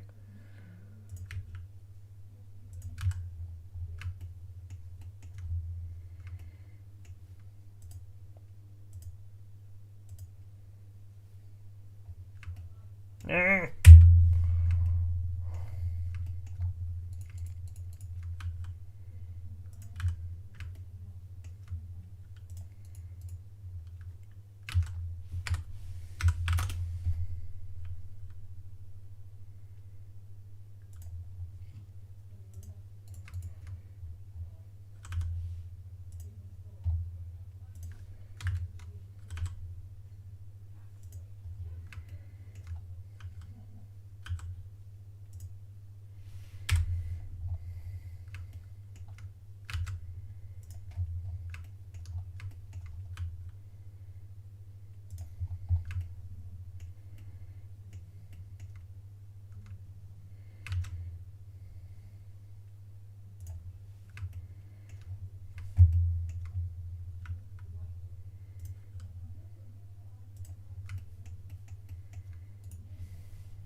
Oh, it's another of these weird ghost pieces again.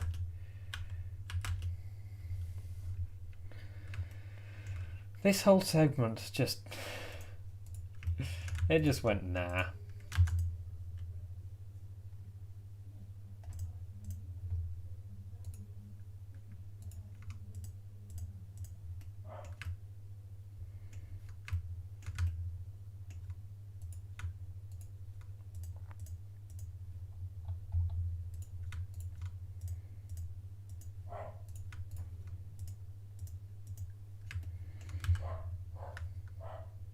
There we go, that looks much better.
Okay, so let's just finish off this set of markings over here, which I can probably do best by taking one of these.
So this zebra crossing, is this on a gradient? No, that looks absolutely flat, so I'll just do that in the editor, I reckon.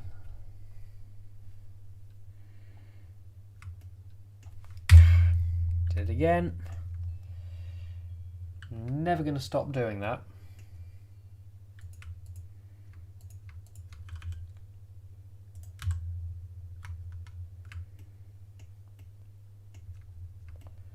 Right, what is it that I'm avoiding doing right now? It's these double yellows.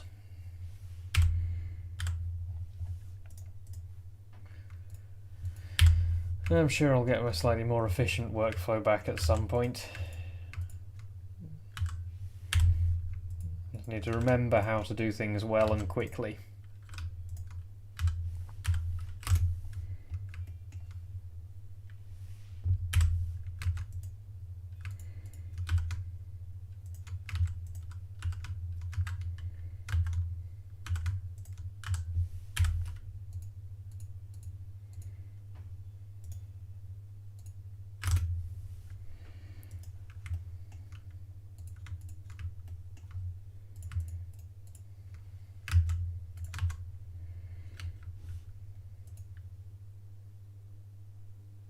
What?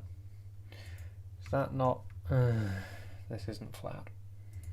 How is that not flat? How is... what? Oh no, that's the 3D cursor location, got it. But this still isn't flat somehow. There we go. Is that all flat now? Is it flat over here? Is this bit not flat? Yeah, that bit's not flat. Very cool. Wonder how that happened.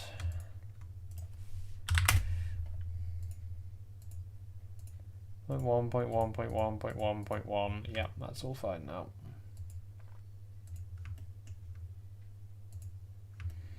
Yeah, that's all correct.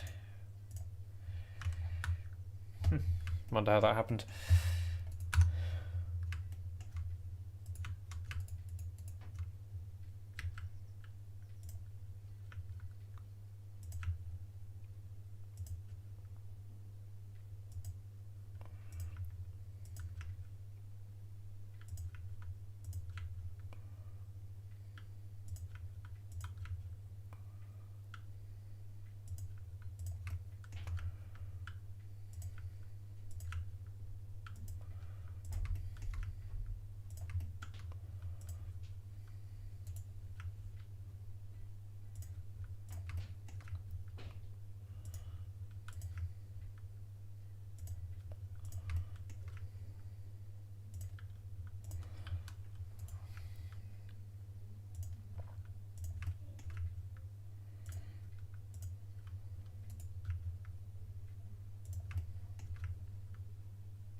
Oh yeah, that's something I've been forgetting. Oh shit. What the arse?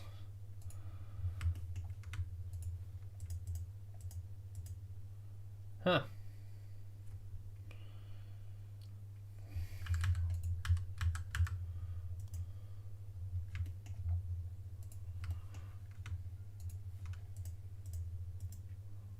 That fixed it.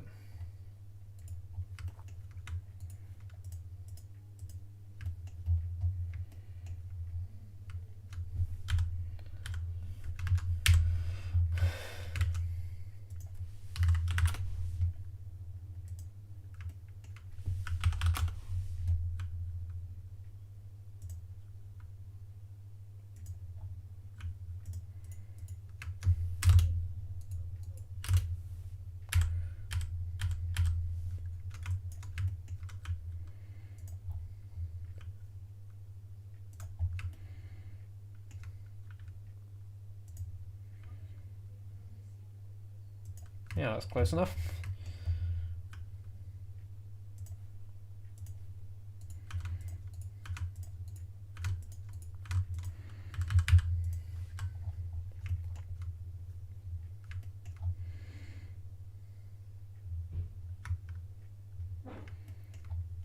Needs tucking in a little bit.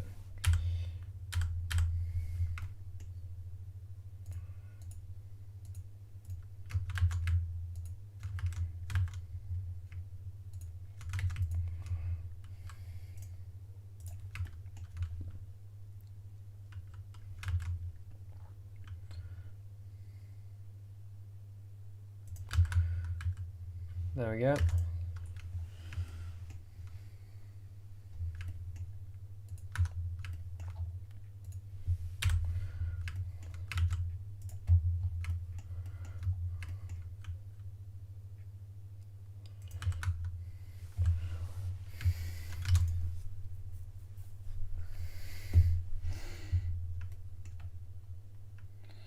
Are we pretty much done with that now?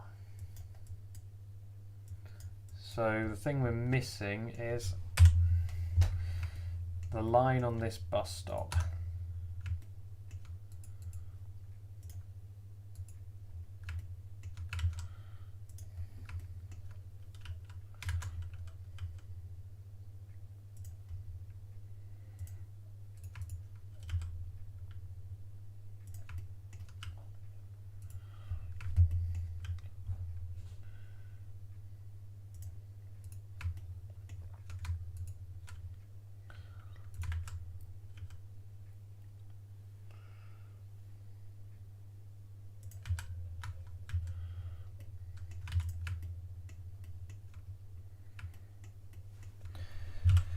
There we go.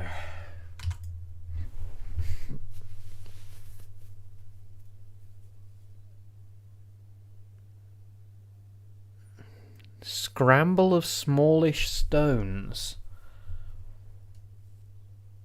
Scramble of smallish stones? I'm failing to picture a scramble of smallish stones.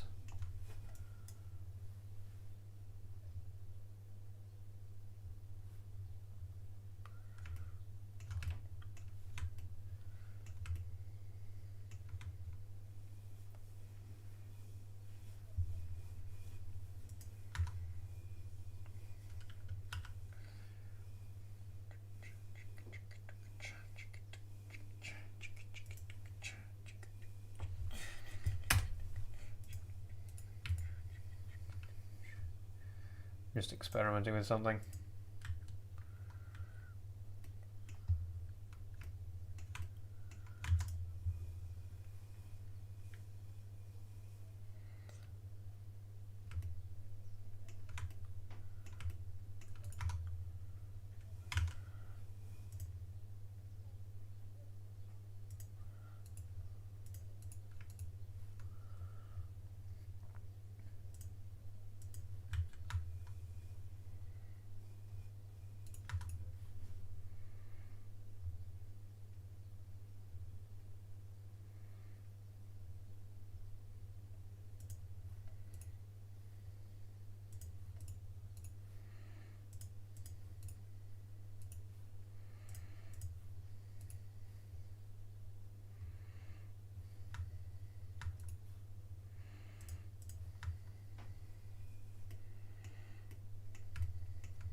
Oh, right. In OMSI they wouldn't, I can promise you that, because the shading isn't good enough. The thing that would make those look good is a normal map. Because a normal map is able to make things look 3D when they aren't. OMSI is incapable of this. My sim is capable of this. It's one of the things they get out of the box by using a ready-made graphics engine.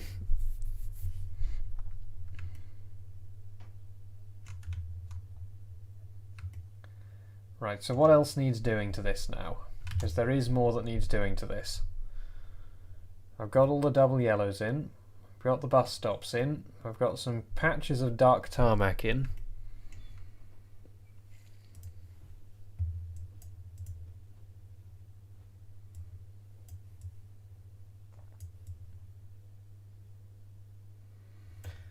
Basically, I need to do all of this grass and these little offshoot pavements and other interesting things like that. So first I need the edge of the last one.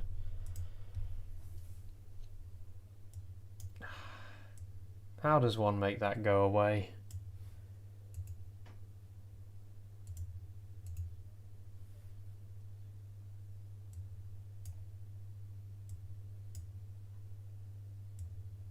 There we go. Got it.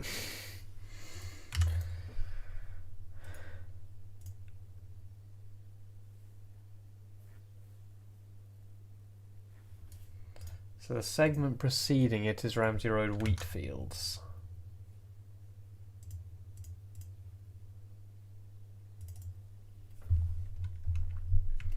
So it is this end profile that I need to grab.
I have already shilled my own sim once this stream, don't you worry.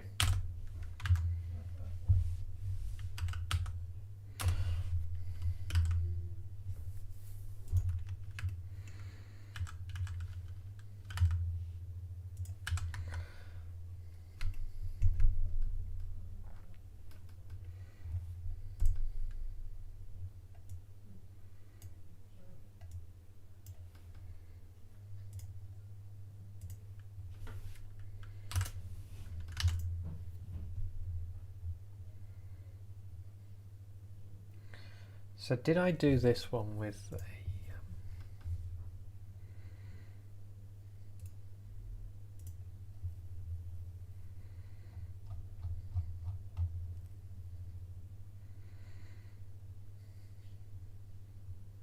I didn't do this one with a template, did I? See you around.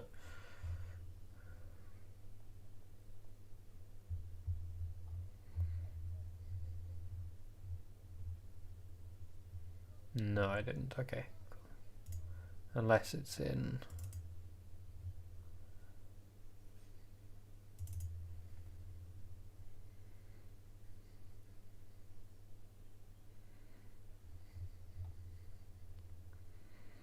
Wonder if I used that or not. That's this bit.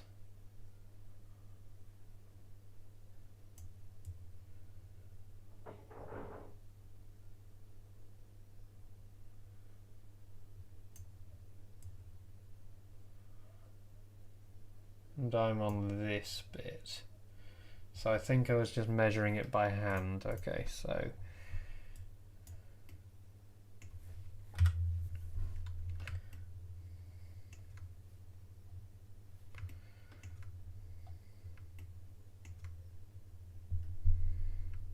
So basically I just need to, so it needs to come back in by there.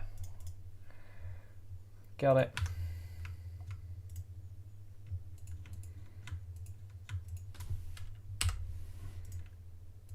Yeah, I'm doing a bit of this again.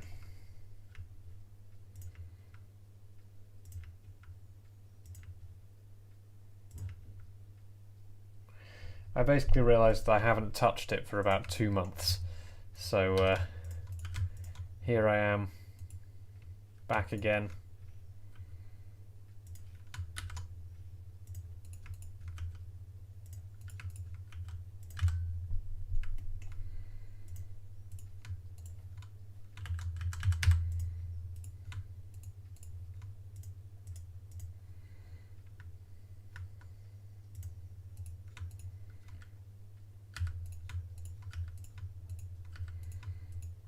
The other thing I realised is I haven't been streaming enough lately.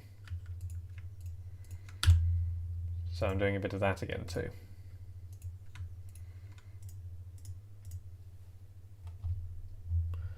Oh look, I've got double the materials. Right, I need to go get rid of all of the duplicates.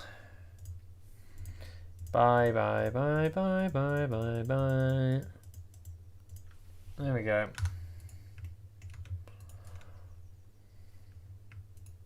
Don't let appearances fool you, this is actually better.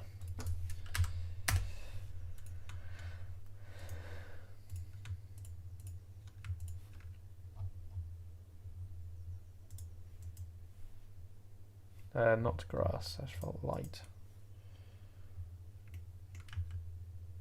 Except this one is grass. There we go. Okay, so that's the bit that it connects to. There's a few more questions to be answered here. One of them is, do we model bits like this into the junction? I feel like the answer might have to be yes, and that means this is going to take a hell of a lot longer than I thought it was going to take. Cool. Okay, this doesn't actually come up against the curb at all, ever. It just sort of wiggles its way over here.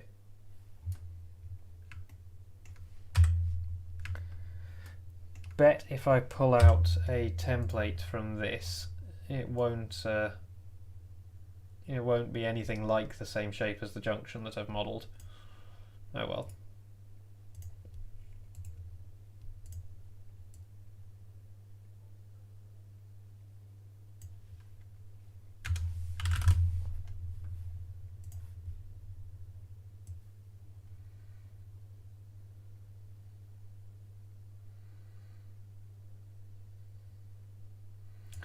Should be good enough to go off.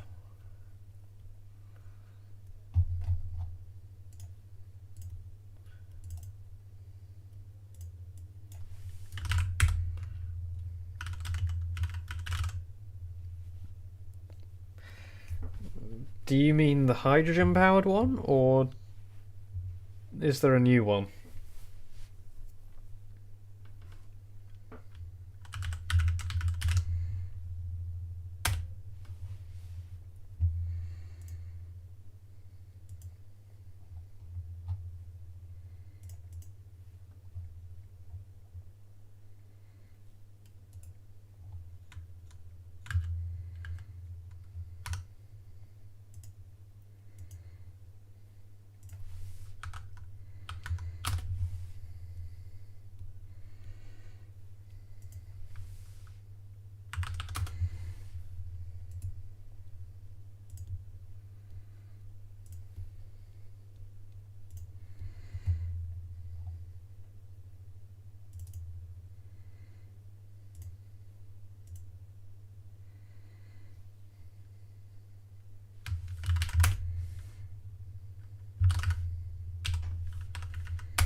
Why is it a street deck if it only has one deck?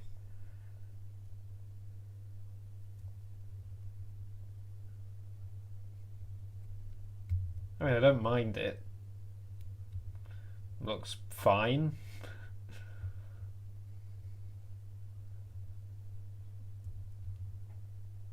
It just looks like an Eclipse 3 with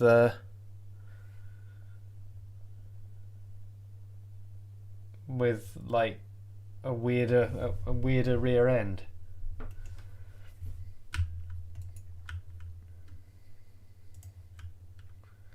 Hey, that actually lines up surprisingly well. Bloody hell. I did this all by eye, and it actually lines up. Jesus Christ.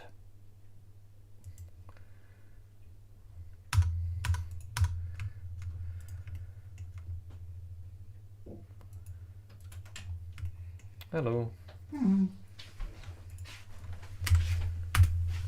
Oh, Featherington in Ning. Yes I am. The first time in a long time. Very long since you've done that. That's exactly why I felt like it would be a sensible idea to do some.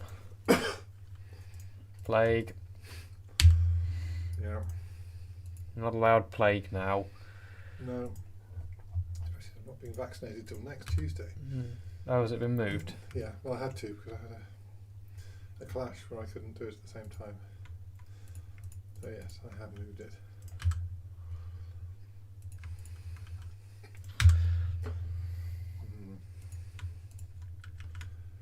Well, and you've got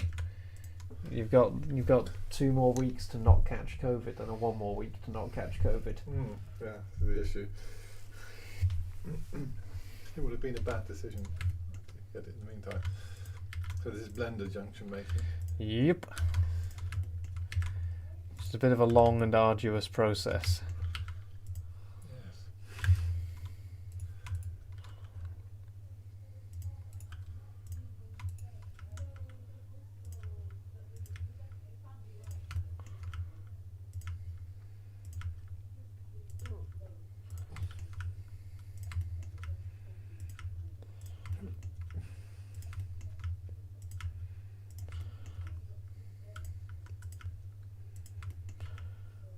So it's a side road.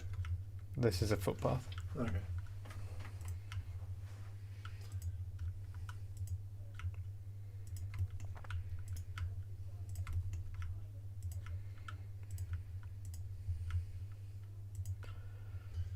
Which has arrived.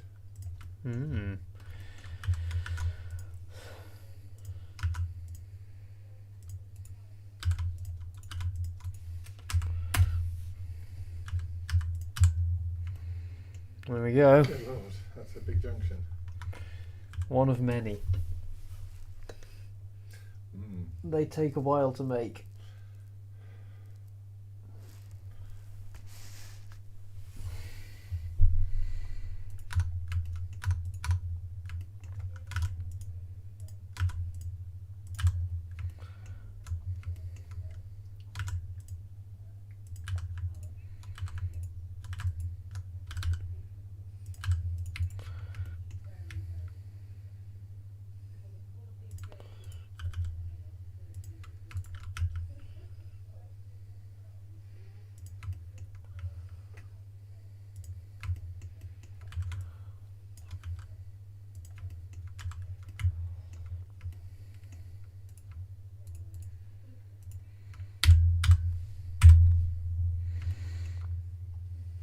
I'm going to need to subdivide this a little bit because otherwise it will probably bend in odd ways when I apply the height deformation.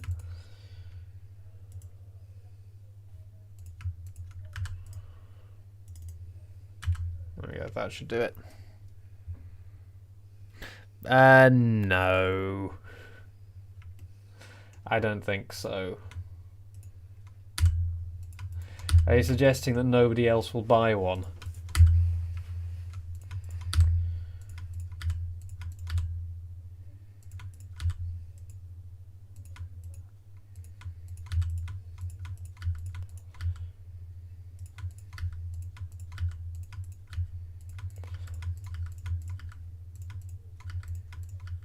There must be a tool for that. There is, but I want it to triangulate in a specific way. So not the minimum number of triangles it can possibly put in. Yep. In fact, I want almost the maximum number of triangles it can possibly put in.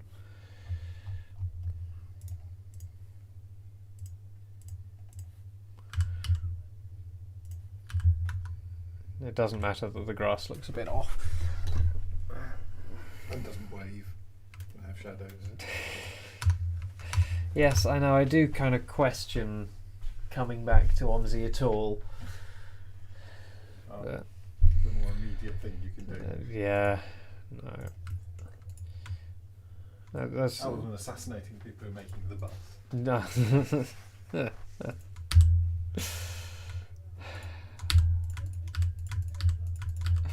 Yes, I definitely wouldn't do that.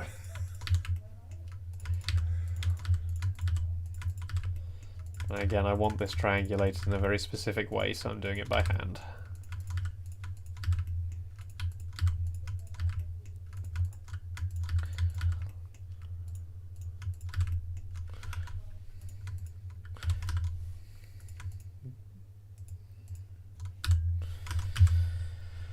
There we go.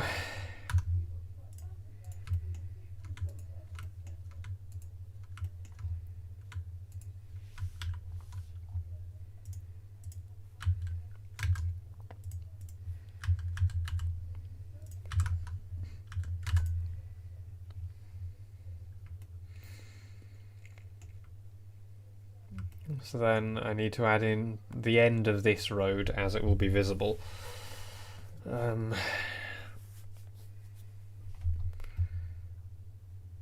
Yep. Does it actually join? Or is No, it it's just doesn't. a cul-de-sac? It is, yep. It's a cul-de-sac with little parking space here. That would be worth adding in this rather than in the OMSI editor. Right, so then this path continues along here. And then finally returns to being a normal pavement somewhere over here. Probably about where that bus stop is, actually. Hang on, is that it? Yes, it is. And no, it doesn't return to being a normal pavement. It becomes a normal pavement there, which is not on this junction. So this bit here with the pedestrian crossing on it, that's where this part of the junction ends for me, is here.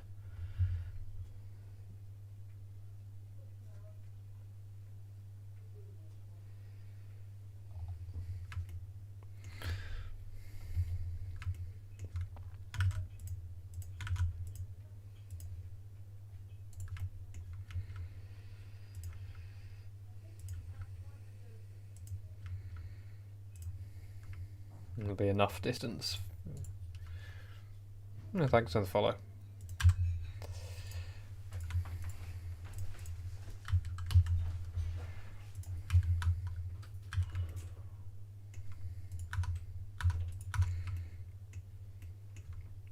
So actually I can get rid of this entire pavement all the way along. It just isn't there.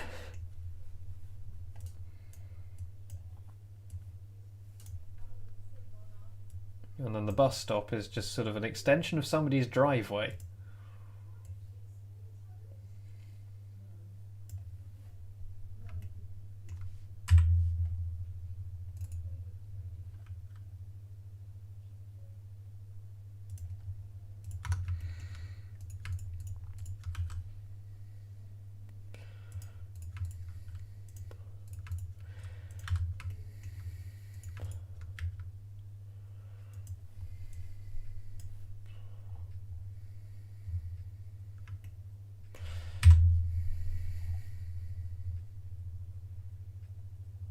Okay, I need a bigger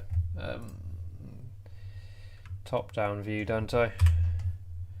It's not quite enough of it. So where does this end? It ends there. So I actually need this much.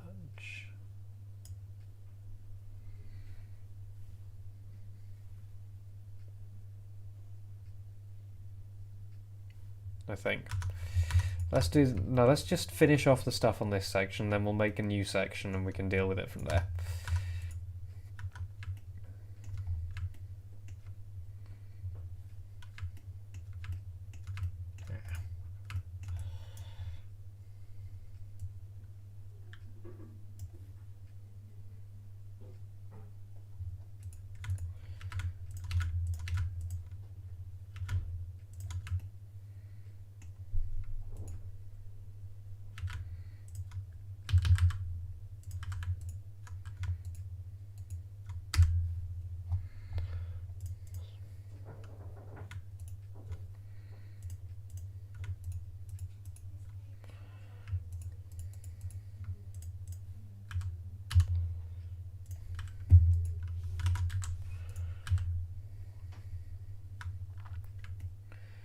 Okay, so from here,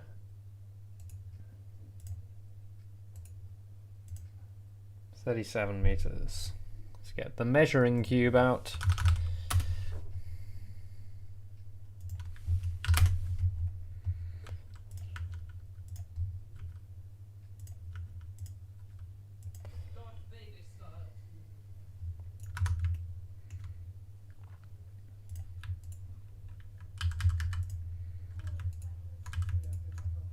Oh good, that doesn't count as being joined together.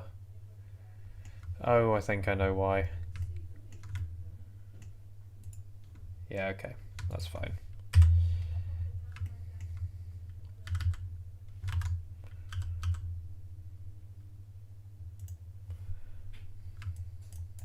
And the driveway is 6.8.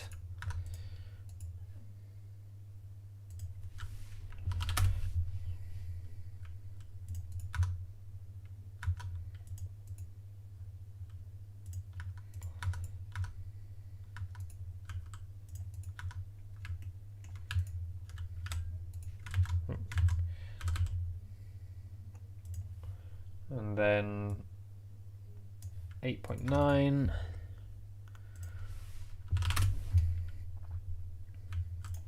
Let me just fill that in so it's easier to see.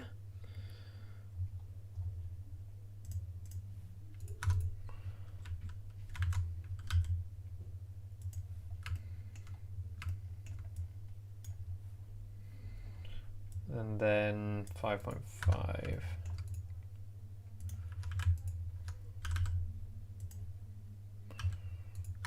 Probably just to the end, honestly.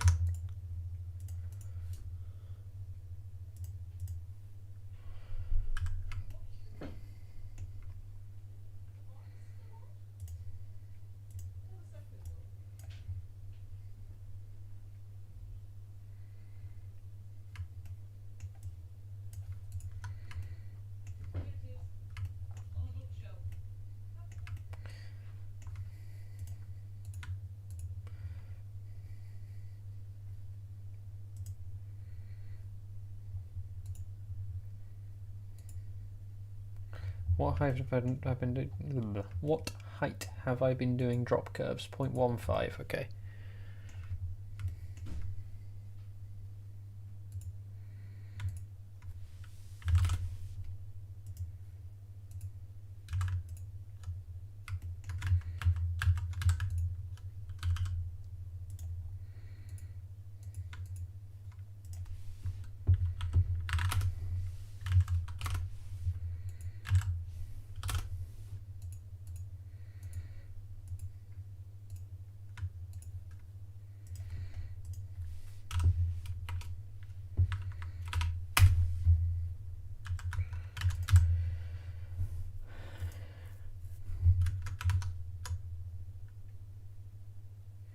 I'm probably going to need to relaunch my conversion tool.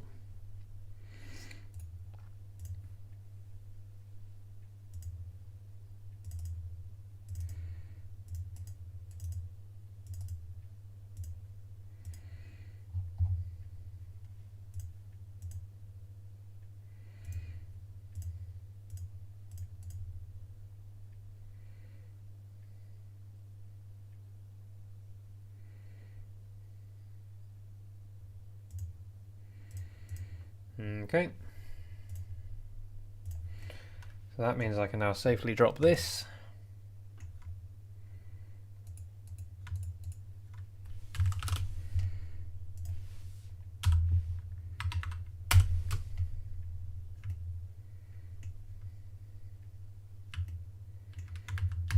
Can't do that yet, actually.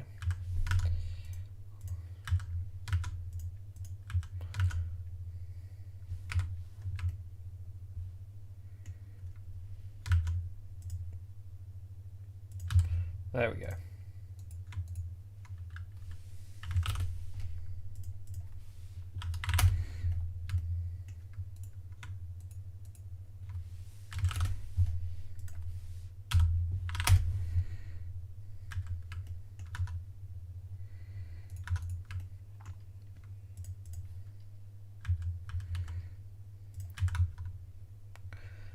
There we go. So those ones in.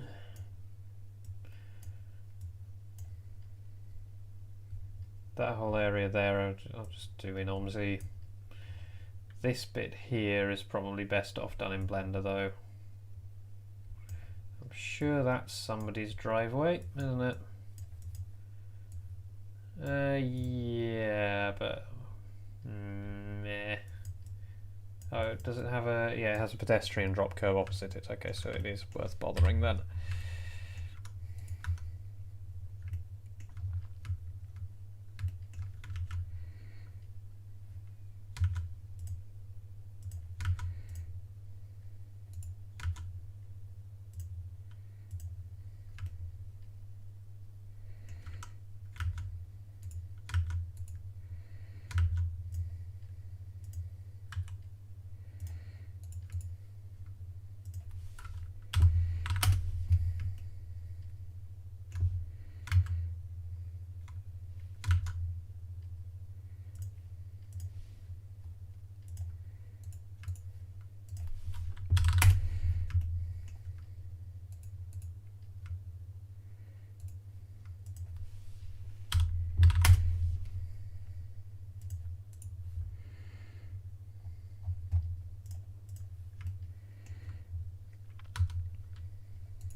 Oh god, I've just remembered.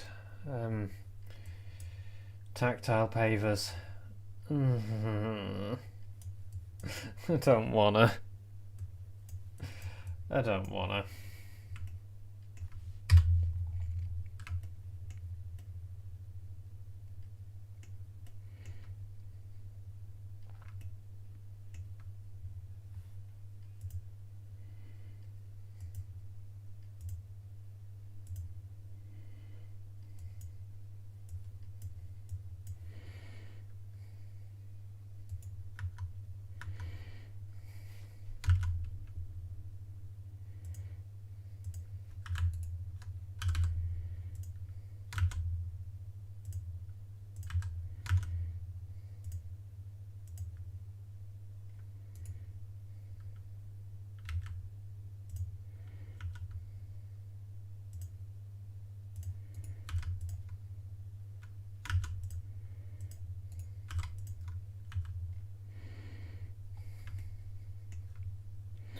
I think with that one I'm going to apply the see if I care later principle.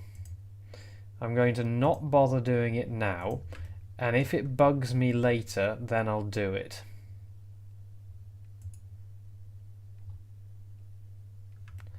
What on earth's happened here?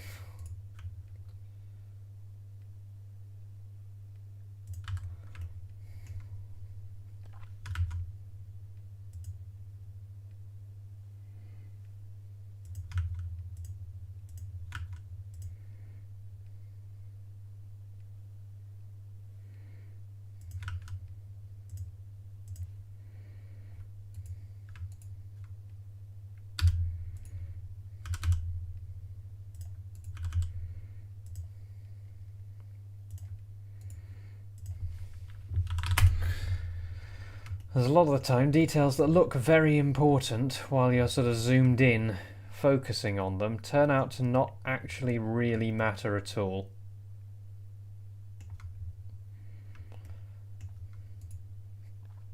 It can be very easy to accidentally make more work for yourself than you need.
So is the second one of these worth doing?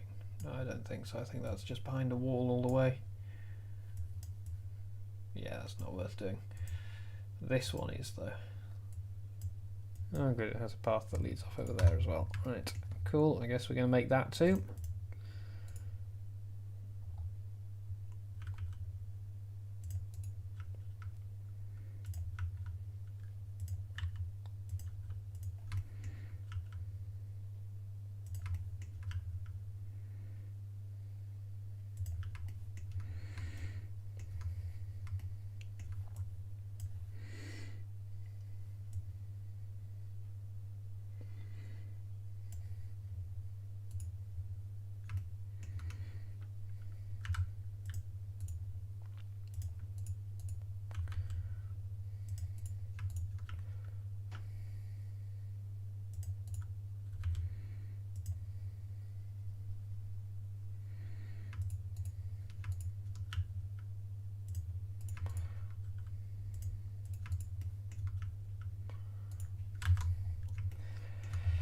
Right, now I need a piece of curb.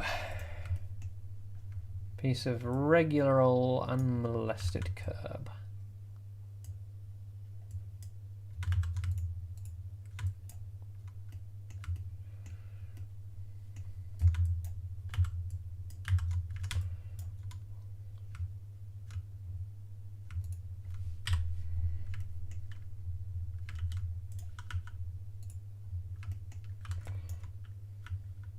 Why is that its center point? Why are we rotating around there? There we go.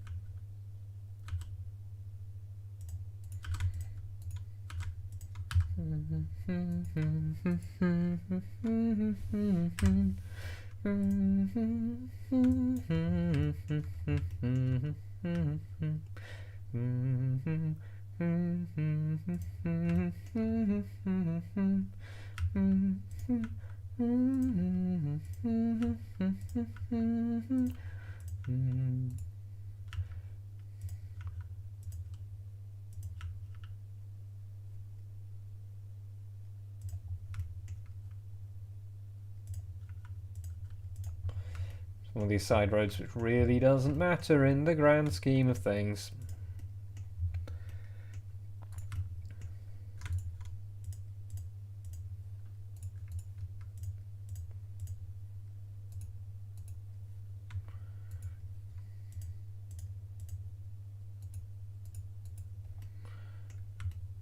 Did it not? Yeah.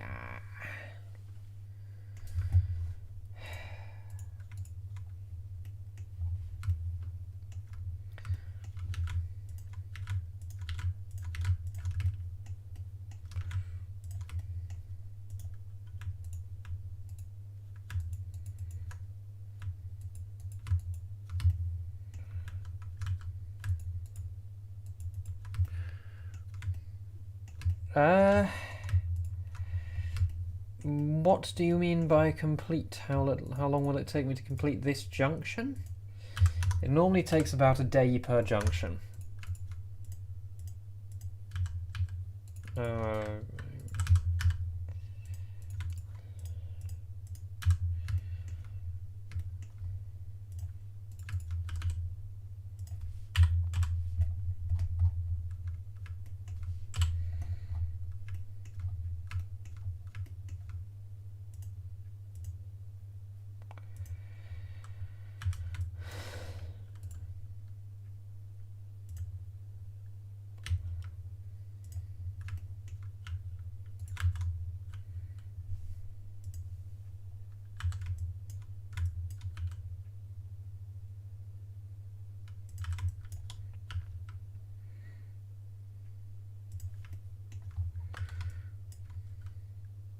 And I'm glad you're enjoying it.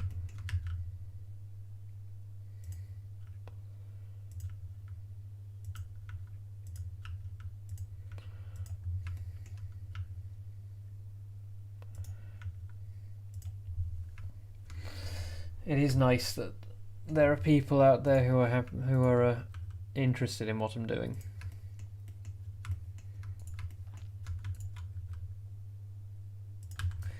Even if what I'm doing at the moment is making a slightly crude side road that you'll just see sort of in your peripheral as you drive past.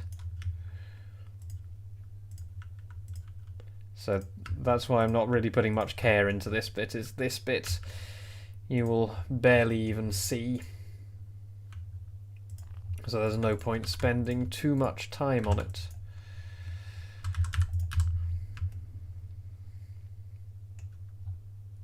It just needs to be there.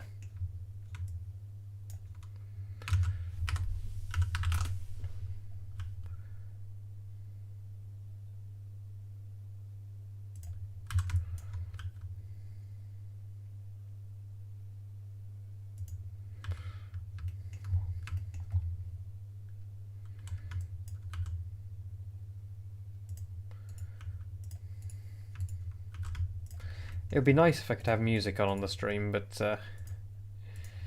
DMCA says no.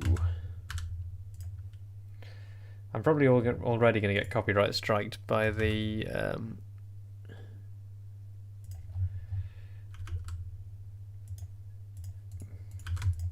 meme version of the YMCA that I had on for like 5 seconds earlier.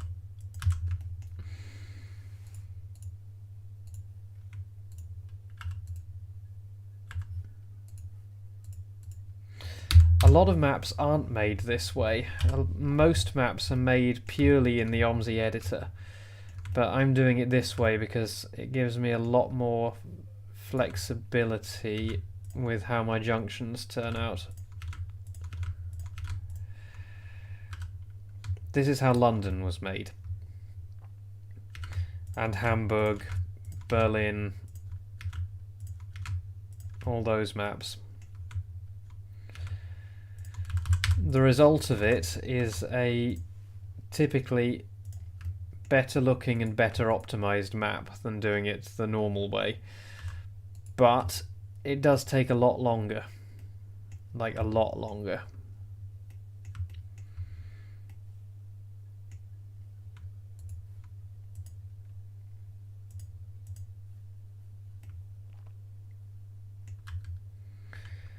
I'm not sure it's worth bothering to map these all correctly. So long as they look like curbstones from a distance, they should be fine, honestly.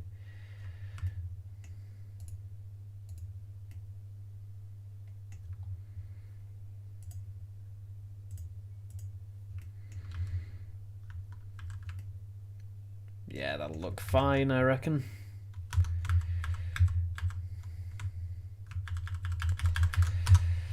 Okay, so now we fill in this bit with grass.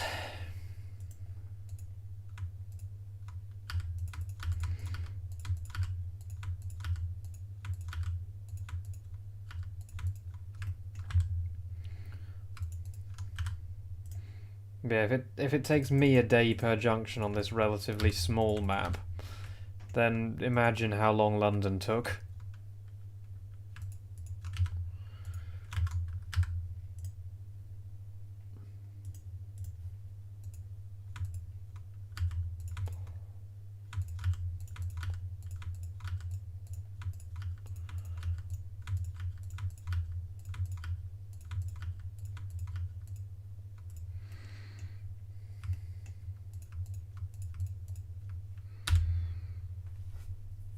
Yes, I know very well. I was part of the team working on it, though Reese did all of the mapping, I would like to point out. None of the rest of us did any of the map making work. We made objects, I made vehicles.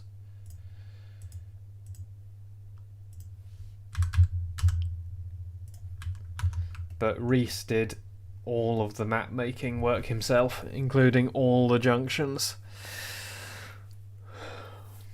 And most of the buildings. Not all of them.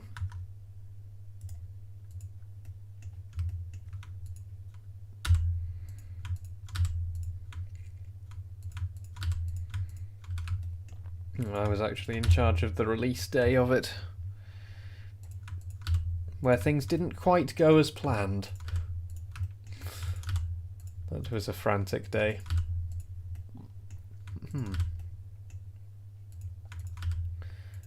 There was a lot of me going back and forth with the people from Aerosoft.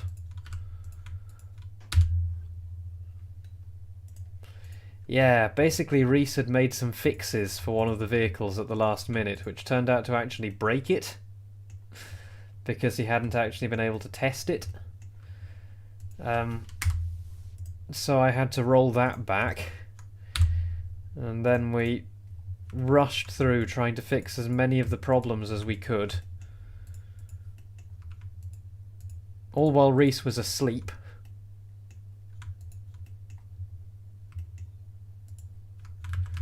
Having spent the entirety of the night before.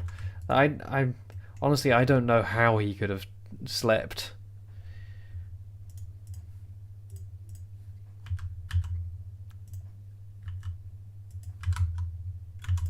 Like, I know I wouldn't. Even if I'd been up all night working on it, I know I couldn't have slept through the actual launch of the thing that I've been working on for 5 years.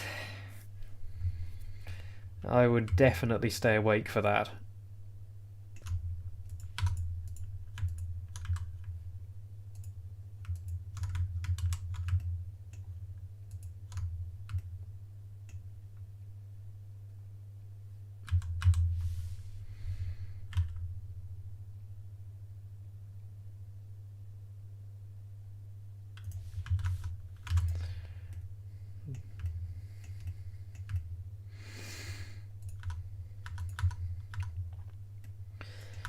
Okay, we're getting somewhere.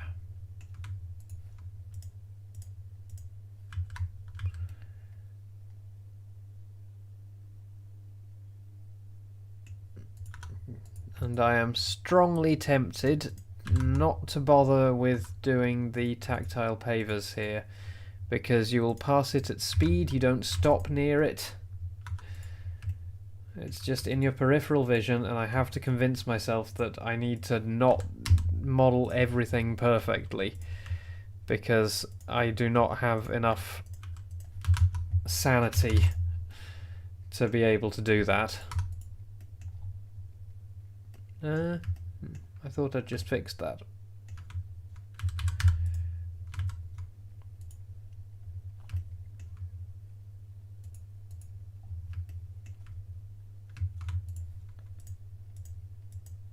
Okay. Oh, right. Yes. I see.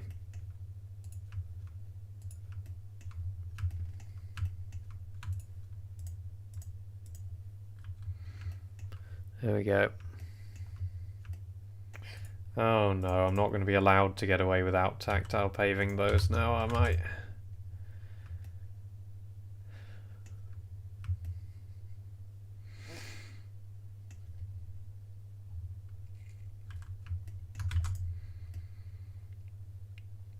I mean, hello, welcome to the stream.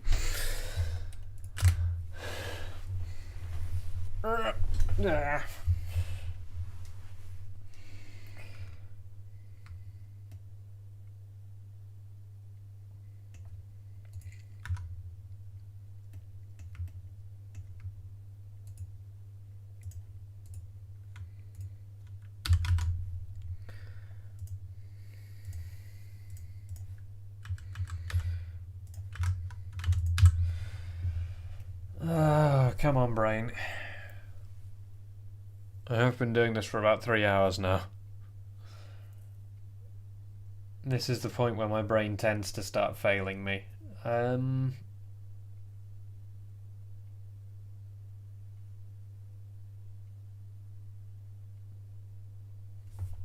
that bit up there. That's the last bit I need to do. Fortunately, there aren't actually many drop curbs along here.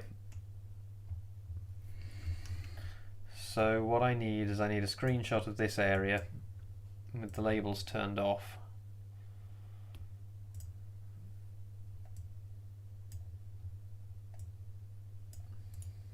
And a ruler.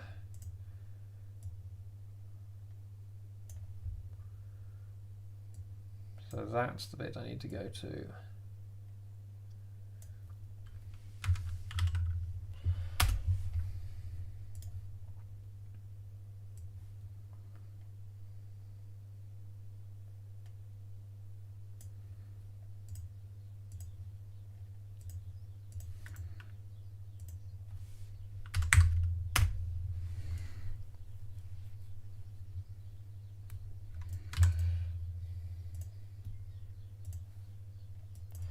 That is how wide? 538.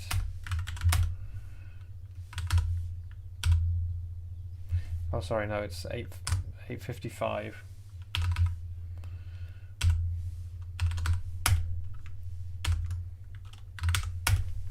$144.58.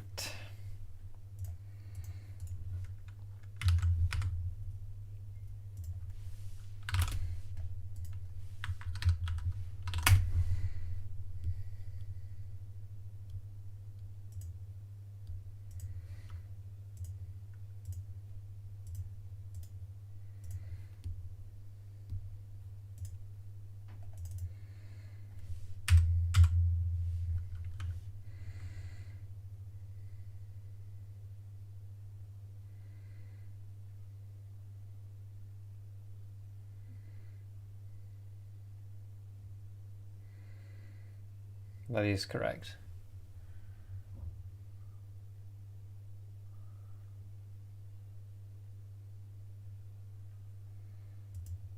There we go.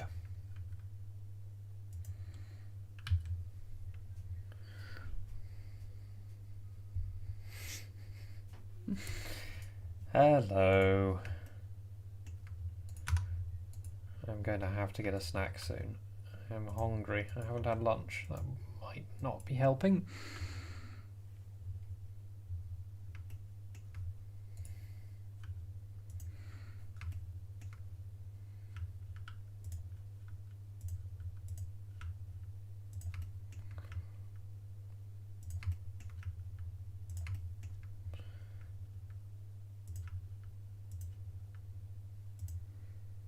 Oh, and thank you for following.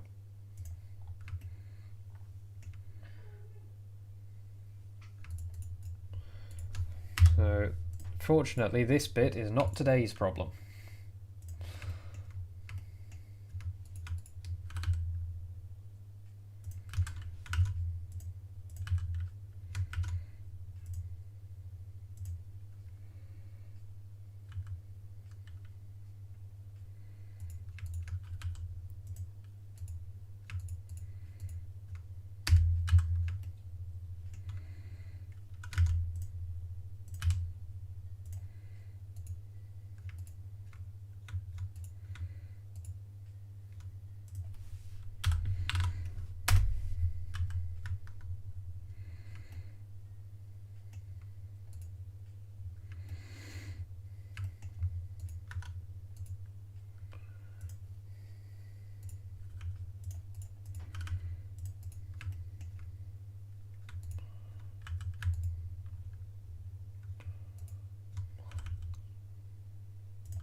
Oh yeah, that won't work anymore because of this. I'm just going to dissolve that.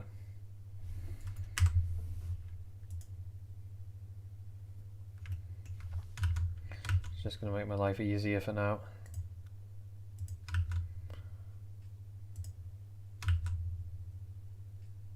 Yeah.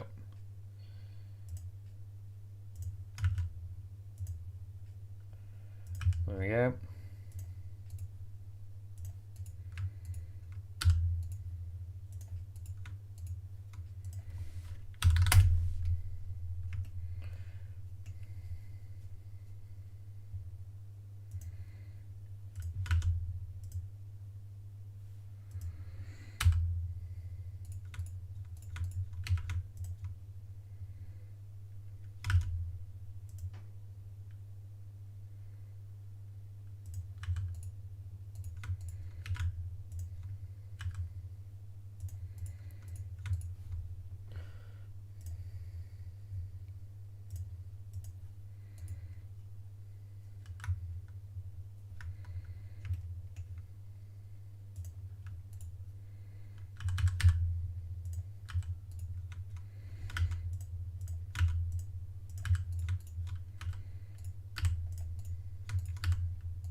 Right, there we go.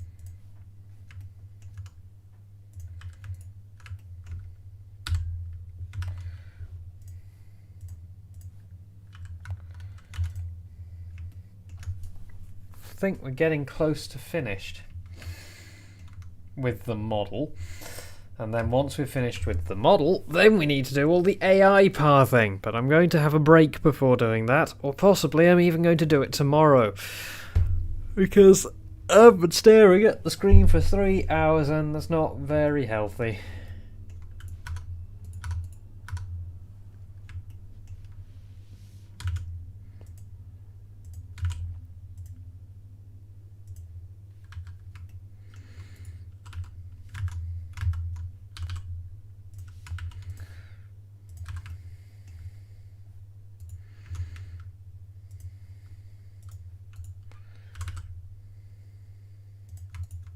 At least need to get some food.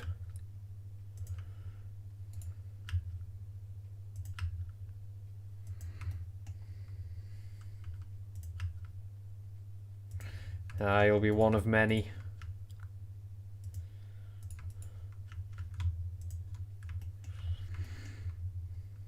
I'm sure you'll mess it up in your own unique way. Everybody seems to.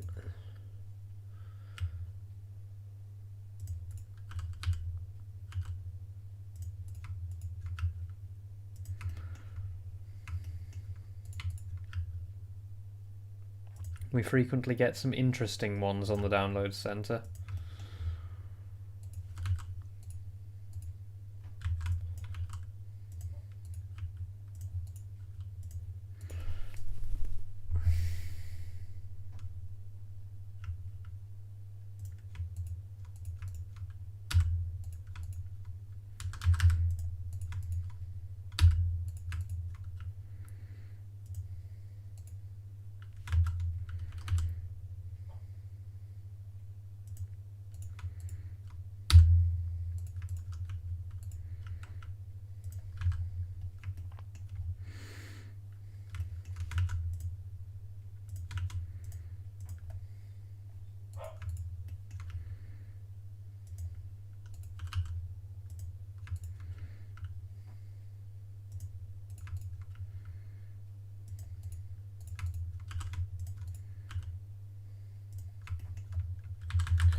It's not actually necessary to do that unwrapping there.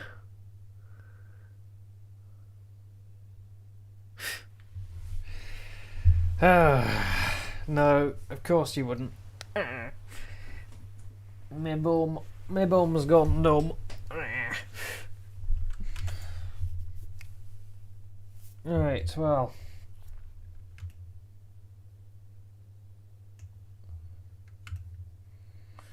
It doesn't sound like a thing that you would do at all.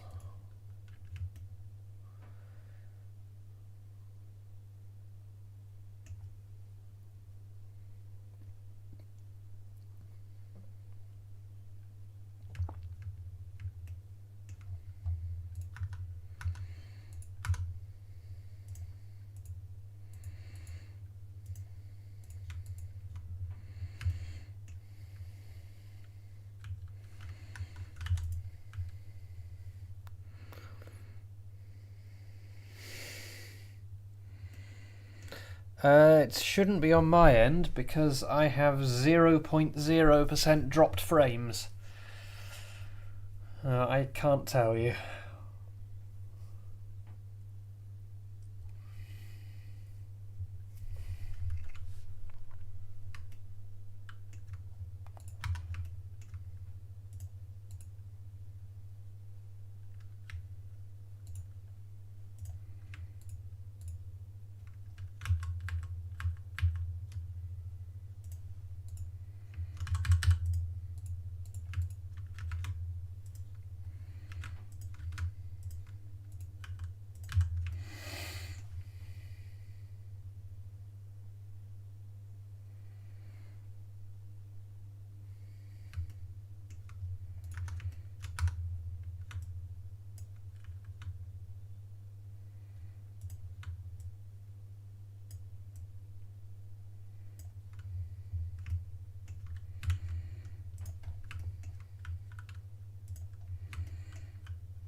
What you're watching me do right now is a bodge. But it's a bodge that should be acceptable because it'll only barely be visible.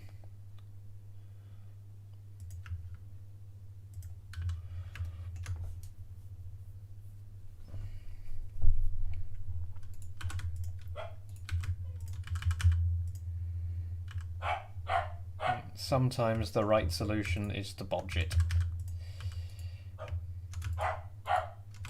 dog agrees.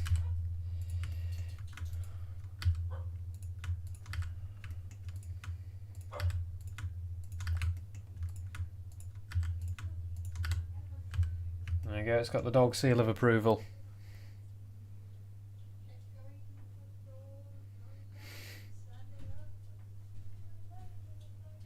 Yeah, I did recently switch to streaming in 1080 because previously I was just streaming in 720. But we upgraded our internet connection a while back and I figured, oh, I might as well try 1080. You know, I'm making it in 1080.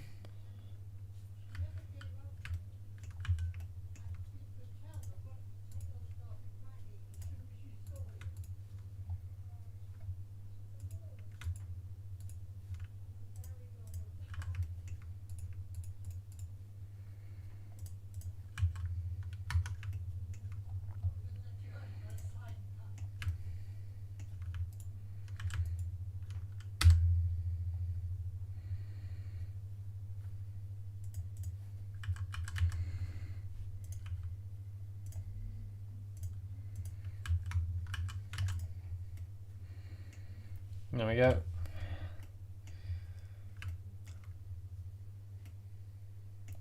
Oh, well, that is not correct over there.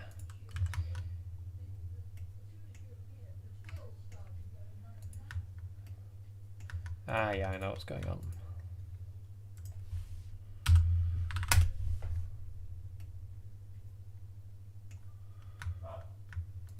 Same here. Can just dissolve those together and they'll be fine.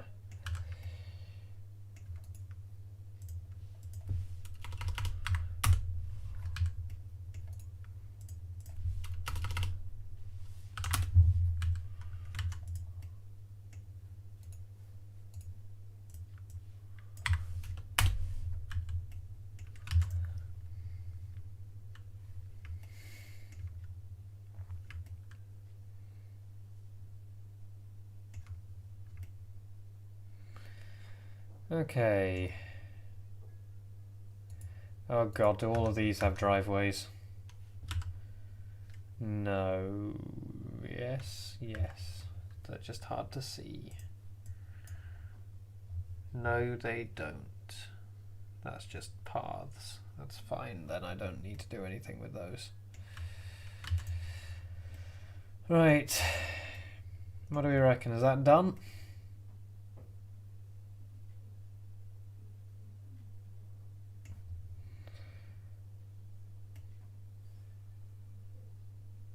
Hello, hello.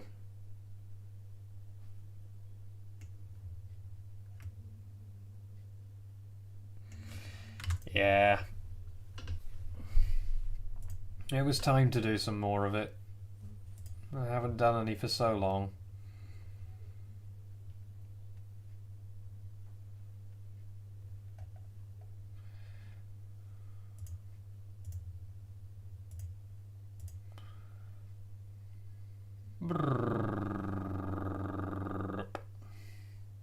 Oh shit, I've just realised.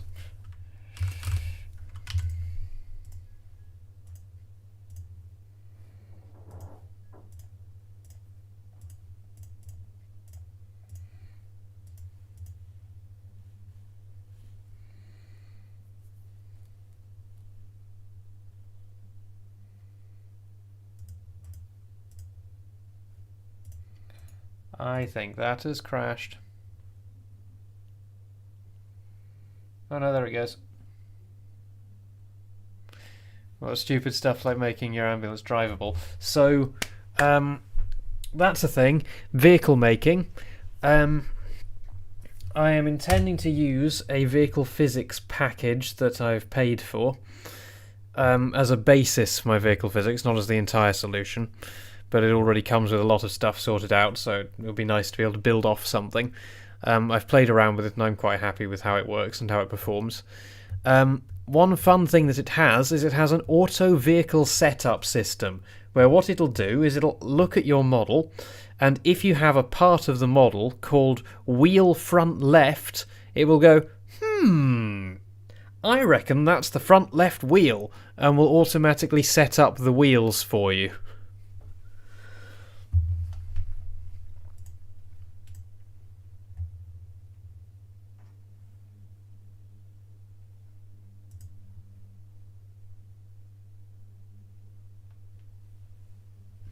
Which is quite neat.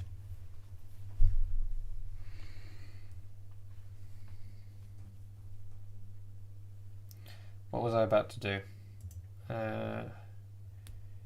Yes.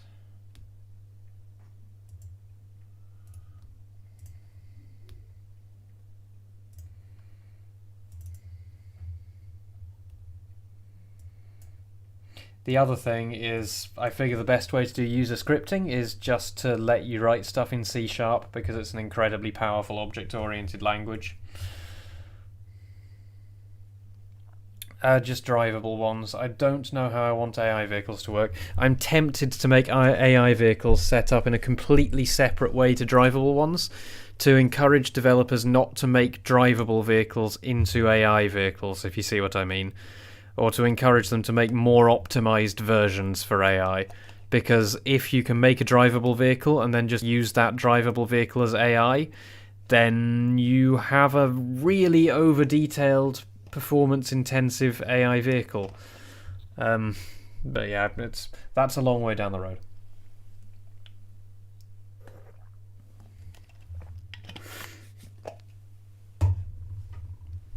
What was I doing?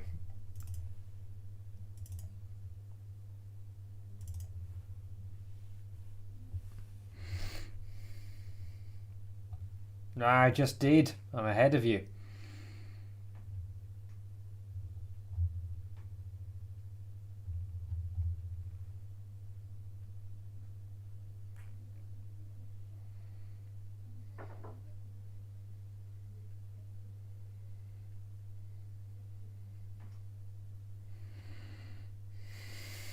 Again! More!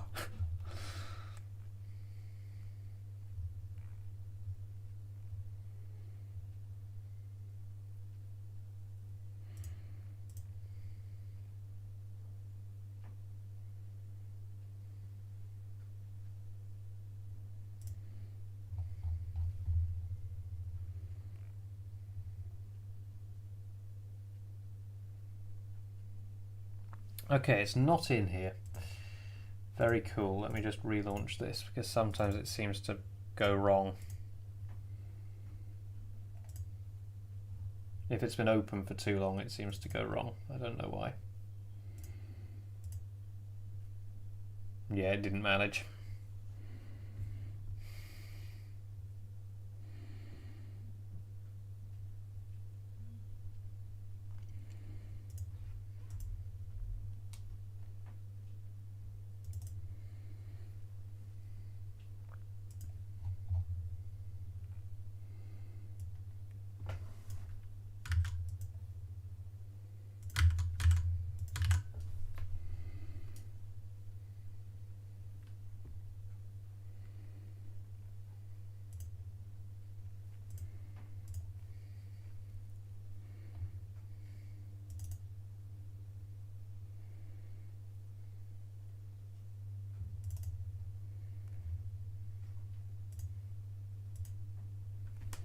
Alright, so that should... Oh, oops. So then this is at 200, 100.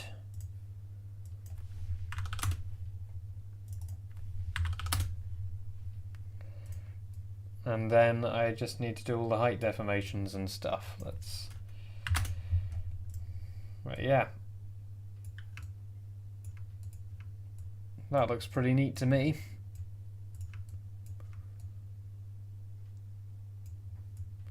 I can't see any glaring issues with that.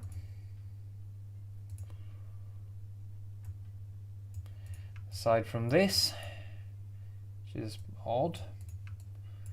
What has happened here? Is that happening on all the lines?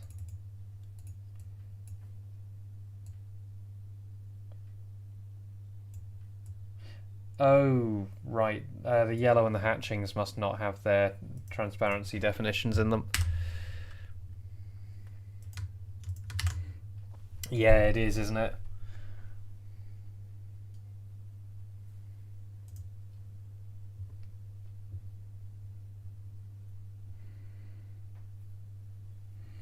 Oh, the default one's great.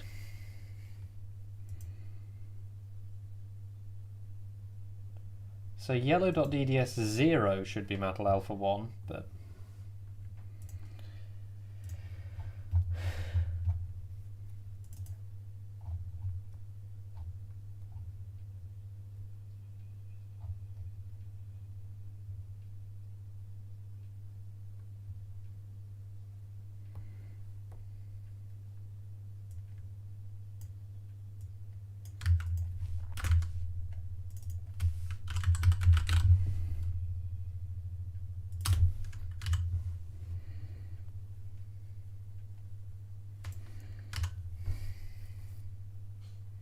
that suggests there's more than one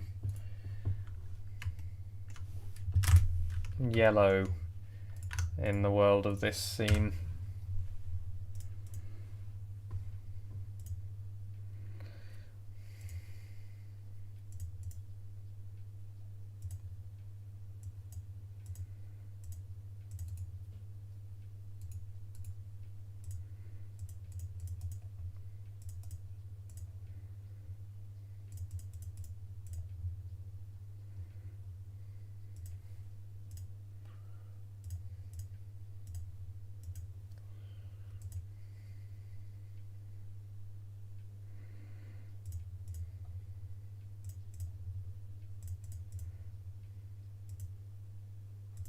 Wait.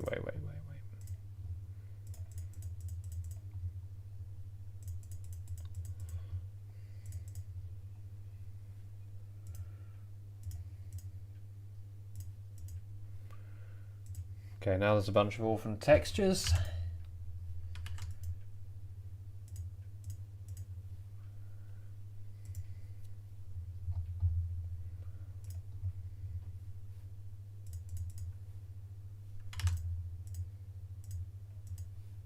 Now there's no orphan materials, there's a bunch of orphan textures again, and we reopen again, and...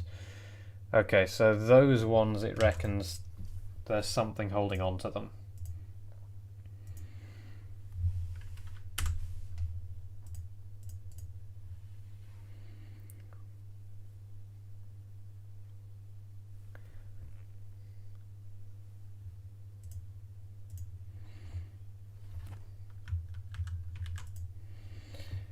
Right, so there's a couple of things left to do.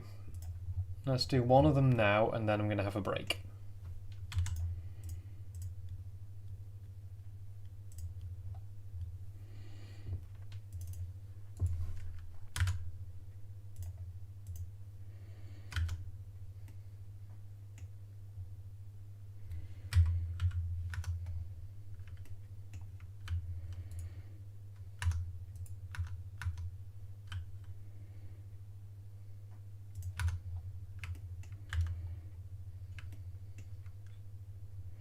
No, it would be better to get that precise.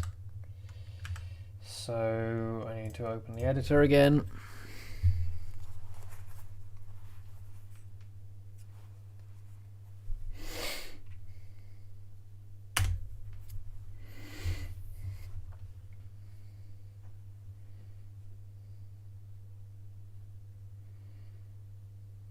Because I need to see where this object is rooted. Where are you rooted? 100, 250. So 100, 250 on that tile, minus 300. So that's minus 50, minus 100, minus 200, sorry. So I need to move that one to minus 50, minus 200, I think. Well, it depends which tile it's rooted on, actually. Which tile is it rooted on? This tile, presumably.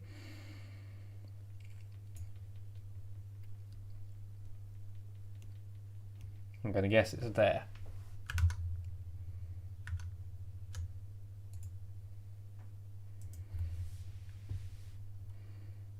So it should be minus 50 minus 100. That's the wrong direction. Oh, sorry.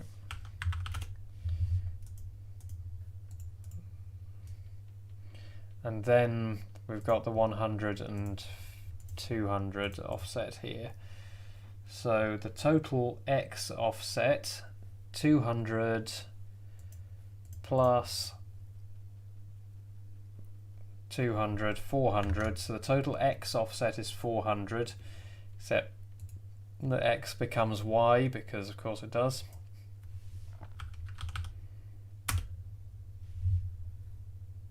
No. Yes. So it should be there. That feels wrong. What am I getting wrong? X 99, yeah, tiles 300, so that's 200 over here. And then this one, X 200. Ah, no, X is this way. Ah, right. That's 200. Okay, so the X difference is actually 100. Got it.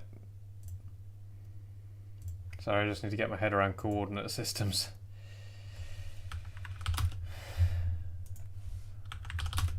Yep, so that's correct. So then this one should be minus 400. No, this one's minus 100. This one should be minus 400. Correct? Nope, not correct. Come on, brain, you can do better than this. Let's move it to the approximate position and see what that comes out close to. That doesn't make any sense.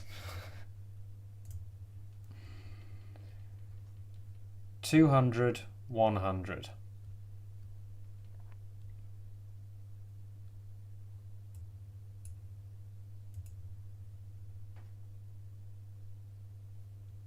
Yes, 200, 100. And that's where it's rooted.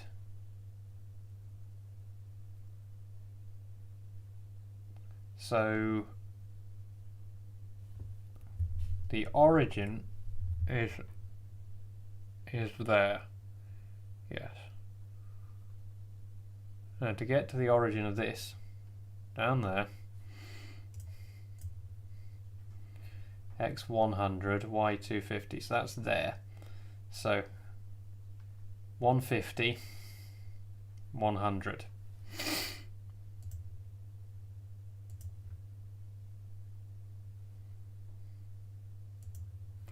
My brain's doing the big no thinky right.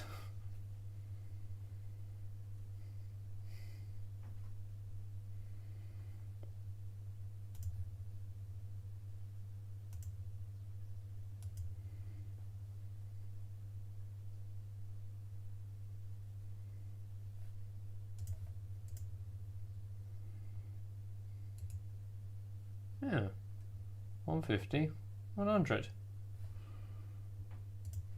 Oh, this might, oh, this, that would do it.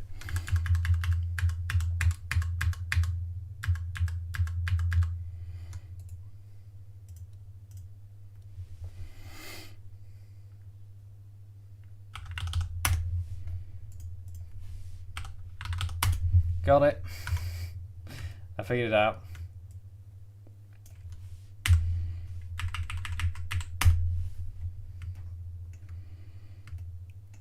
Right, so what we need to do now is make the deformation mesh.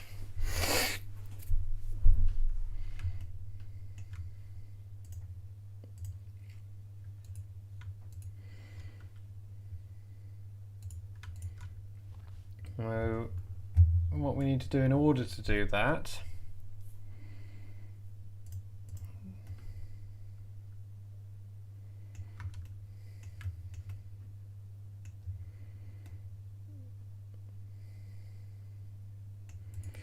that's at precisely 5. Okay.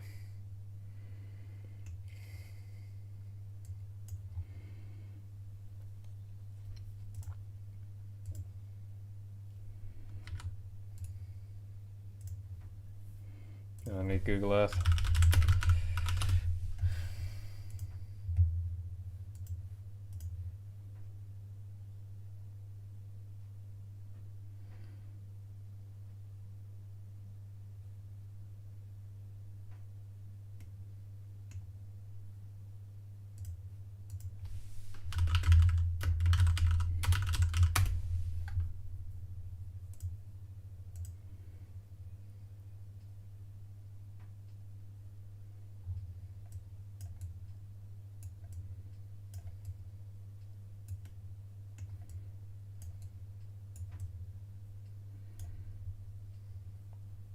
The last one stops here. That's 19 meters. Okay.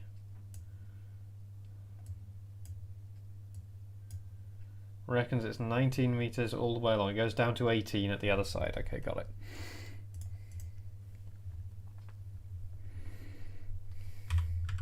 So basically it's flat.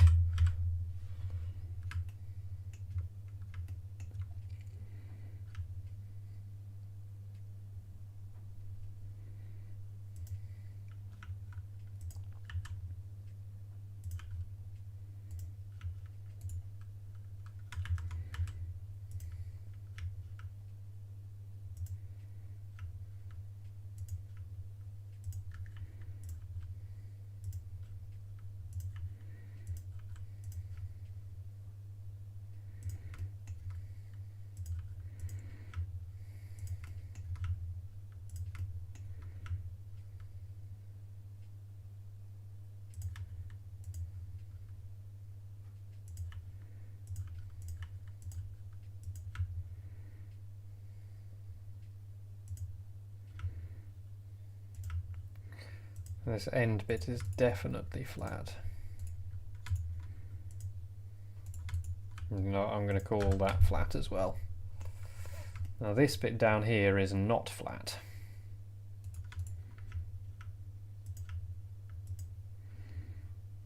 So let's start getting that deformation in.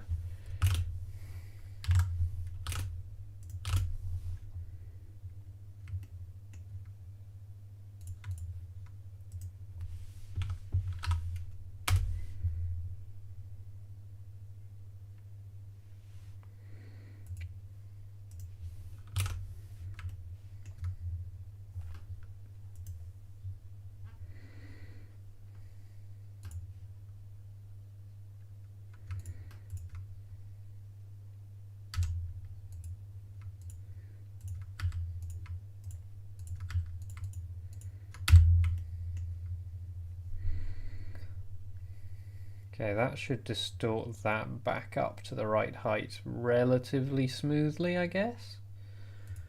Because that's at the right height already, so it's only these bits which will be distorted, so that's fine, that's what we want.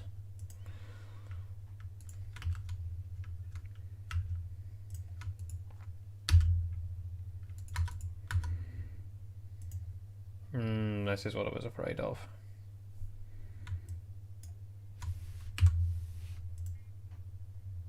But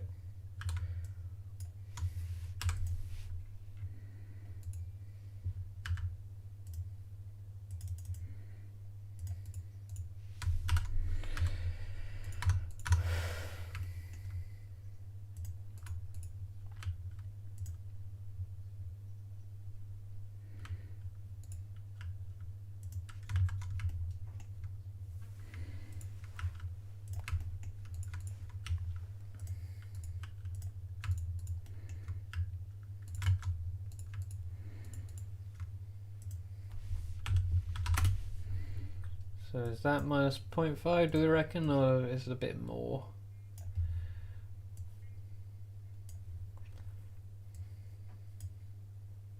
It's probably more like a whole meter.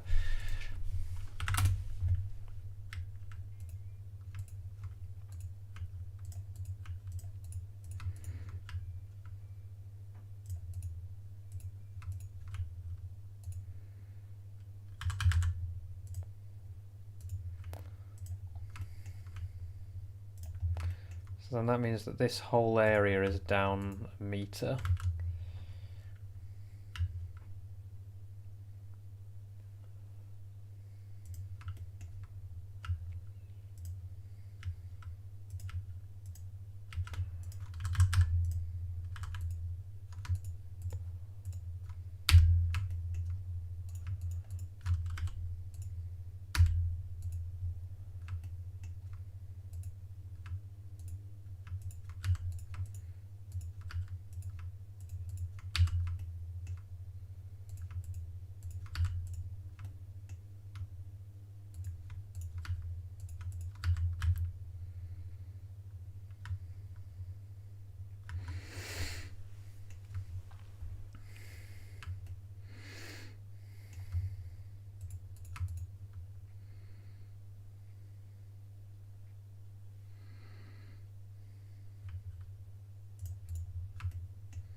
Okay. So, am I going with that bit being flat? No, I'm not. So I need a couple of segments in there to make this work.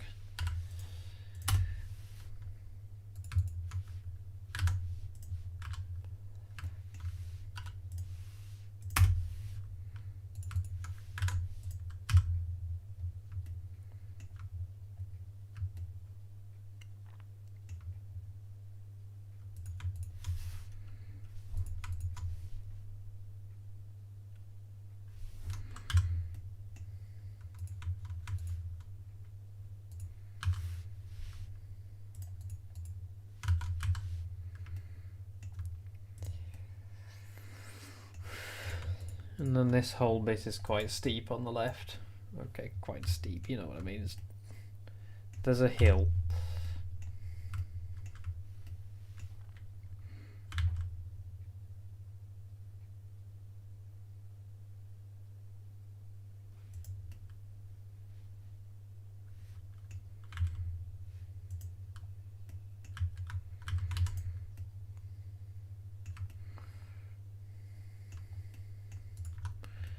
So now what I need to do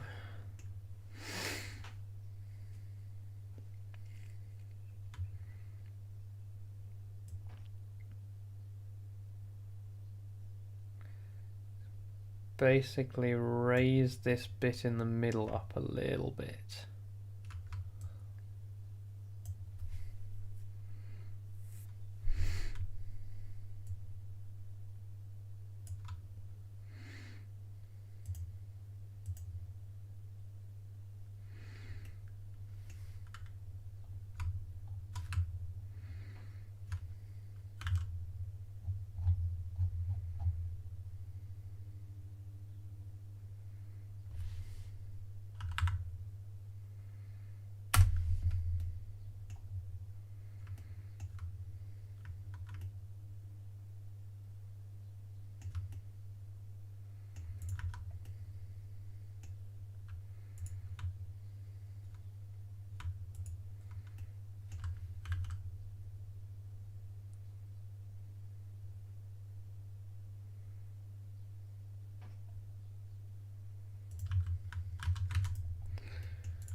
And we'll see how that looks.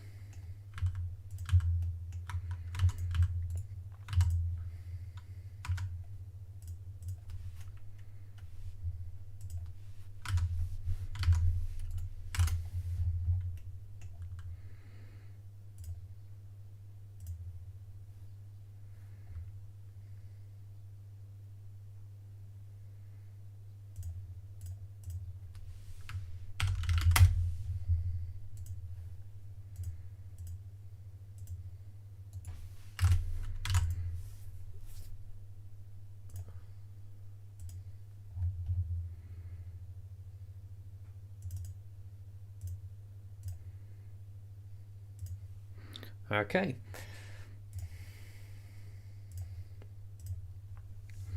So now we get rid of the object that I created.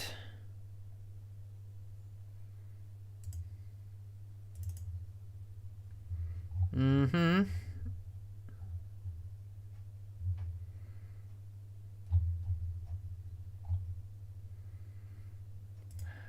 Looks like I need to reopen that again. There just seems to be a weird bug where it doesn't export if the program's been open for a while. I don't know why.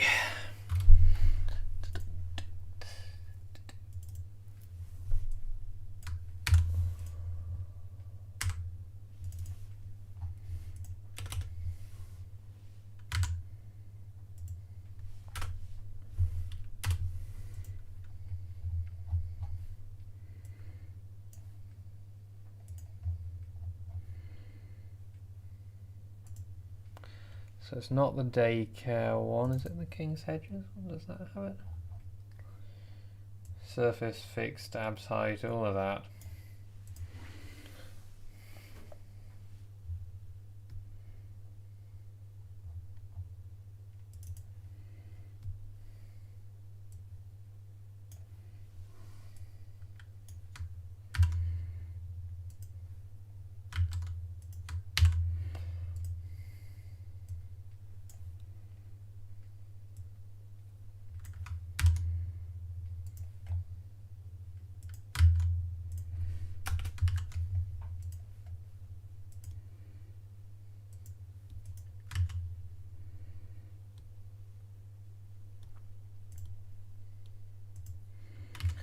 Okay, so that should now load into the editor correctly.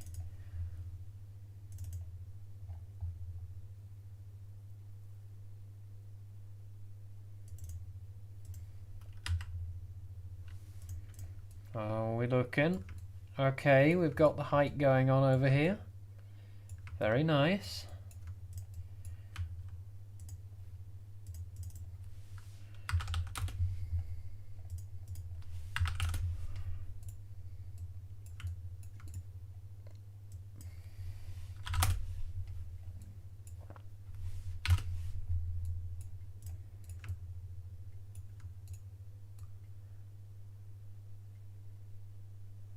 That looks lined up to me.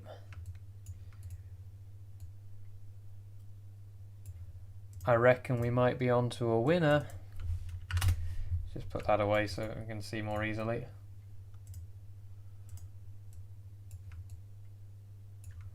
There we go. Okay, I need to tone that down quite a lot. Because whee! Yeah, same there.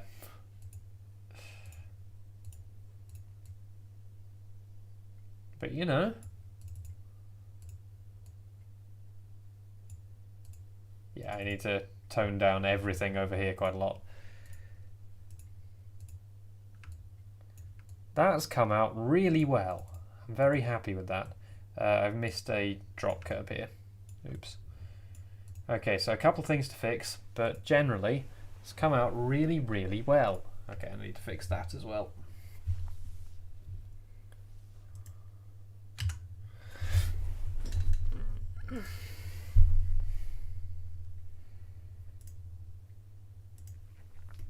So apparently I just made a small mistake over there. So this bit is easy enough. This just has the wrong texture on it. I just need to swap that for the right texture. Fixed. The drop curb.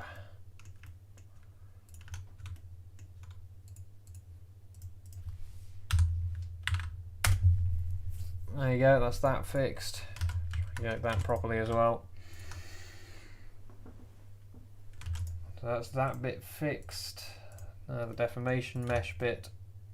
So apparently I just went overboard on that bit. It's kind of hard to see from here.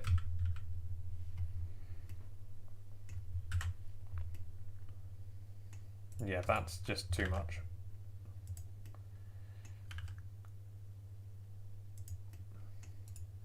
.34, 0.10. Yeah, that should be more like it, I reckon. Also, I may need to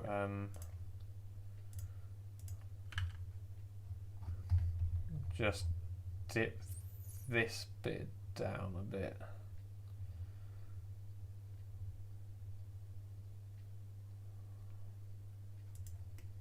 So I think it was just a bit too steep.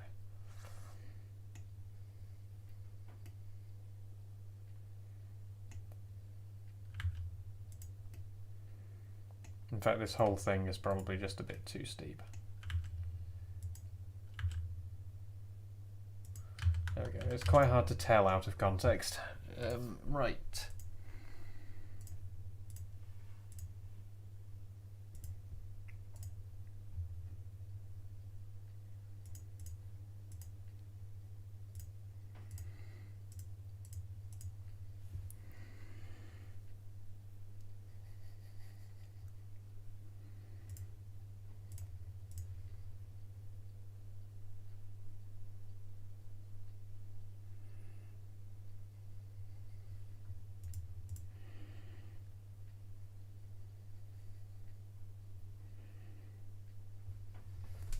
Now that bit's fixed.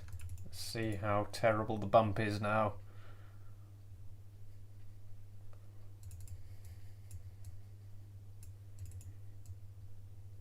Yeah, the bump is now... it's still a bit bumpy. Yeah, that's still too bumpy. It's better though.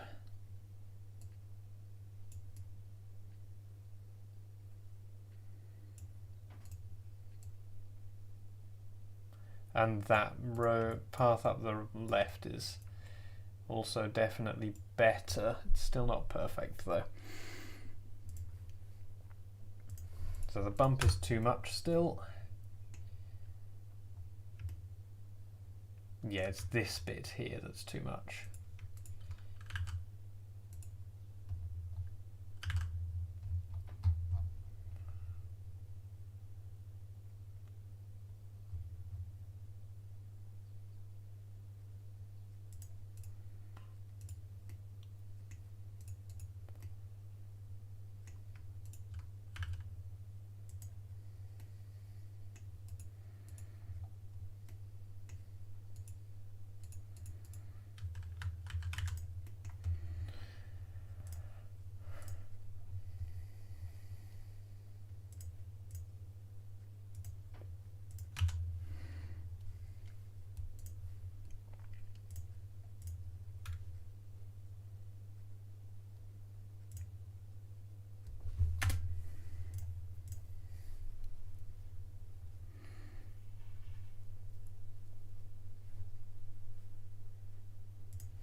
That'll do me quite nicely, I reckon.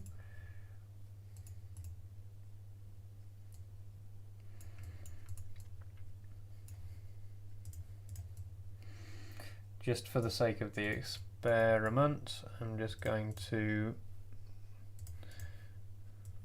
raise this up to 5 meters, because then we can drive a bus along it. You see what I'm thinking?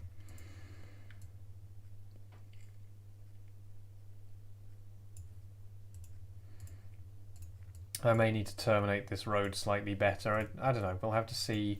Tell you what, let's stick some houses down the side of it and see how visible the end of that road's going to be.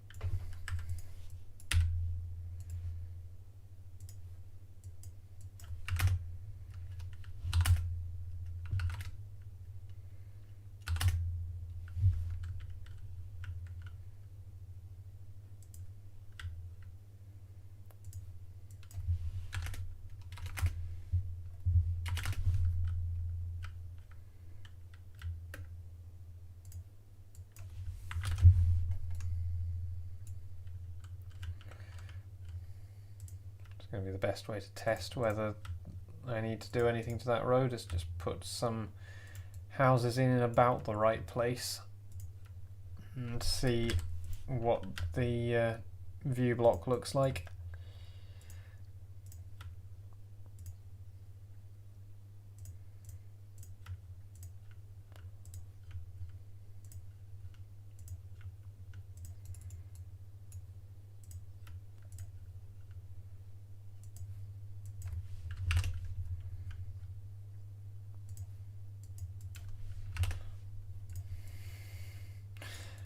And hopefully you realise that I'm not putting these here as the final bit of scenery. I just want to see if it blocks the sight lines well enough that I can get away with not making that junction.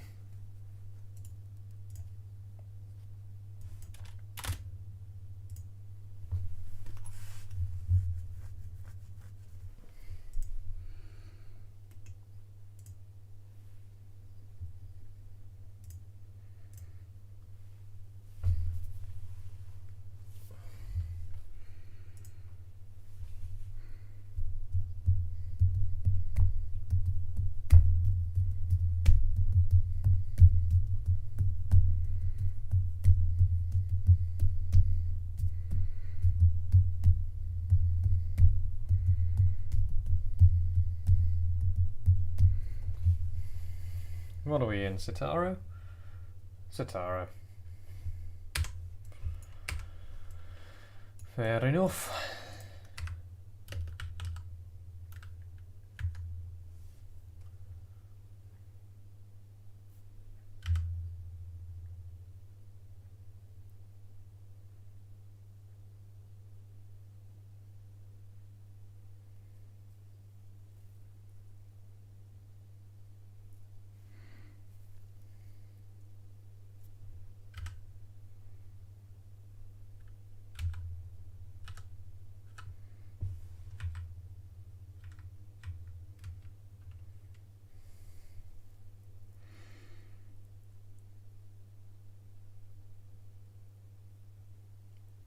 Gonna move on.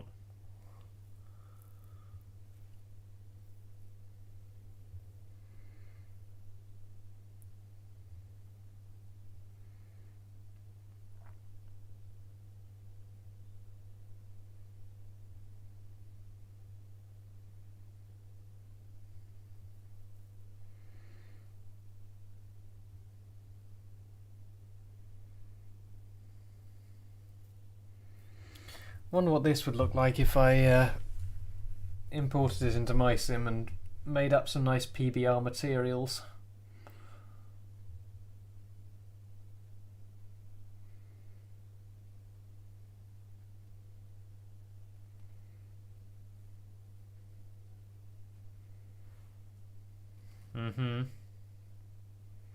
I genuinely wonder what that was.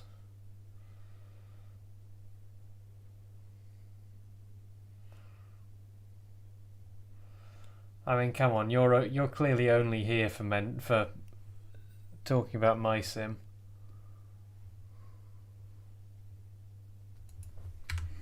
You mean the ones sort of clipping through the ground and floating over here? Yes, very nice, aren't they?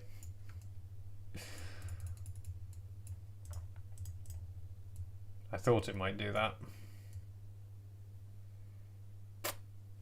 Well.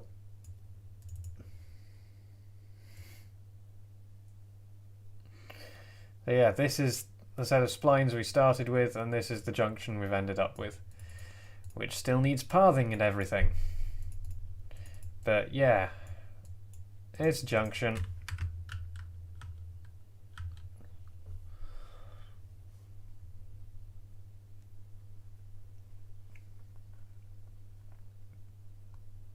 I reckon it looks pretty good.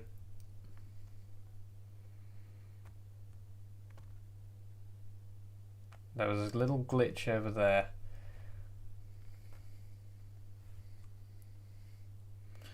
Yep. Or a B7. You know what would sound amazing? B7 RLE going up this hill. Particularly if you're forced to stop here for the traffic lights.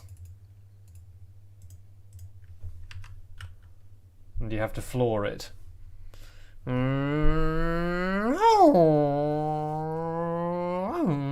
Etc.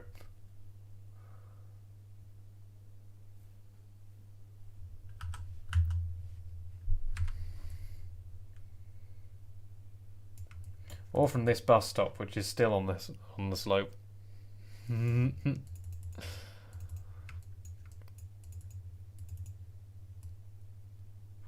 Yeah, anyway, I need a screen break. I'm going to head off for a bit. Usual disclaimer, maybe back later in the evening, or maybe I'll decide to go and walk the dog instead. But yeah.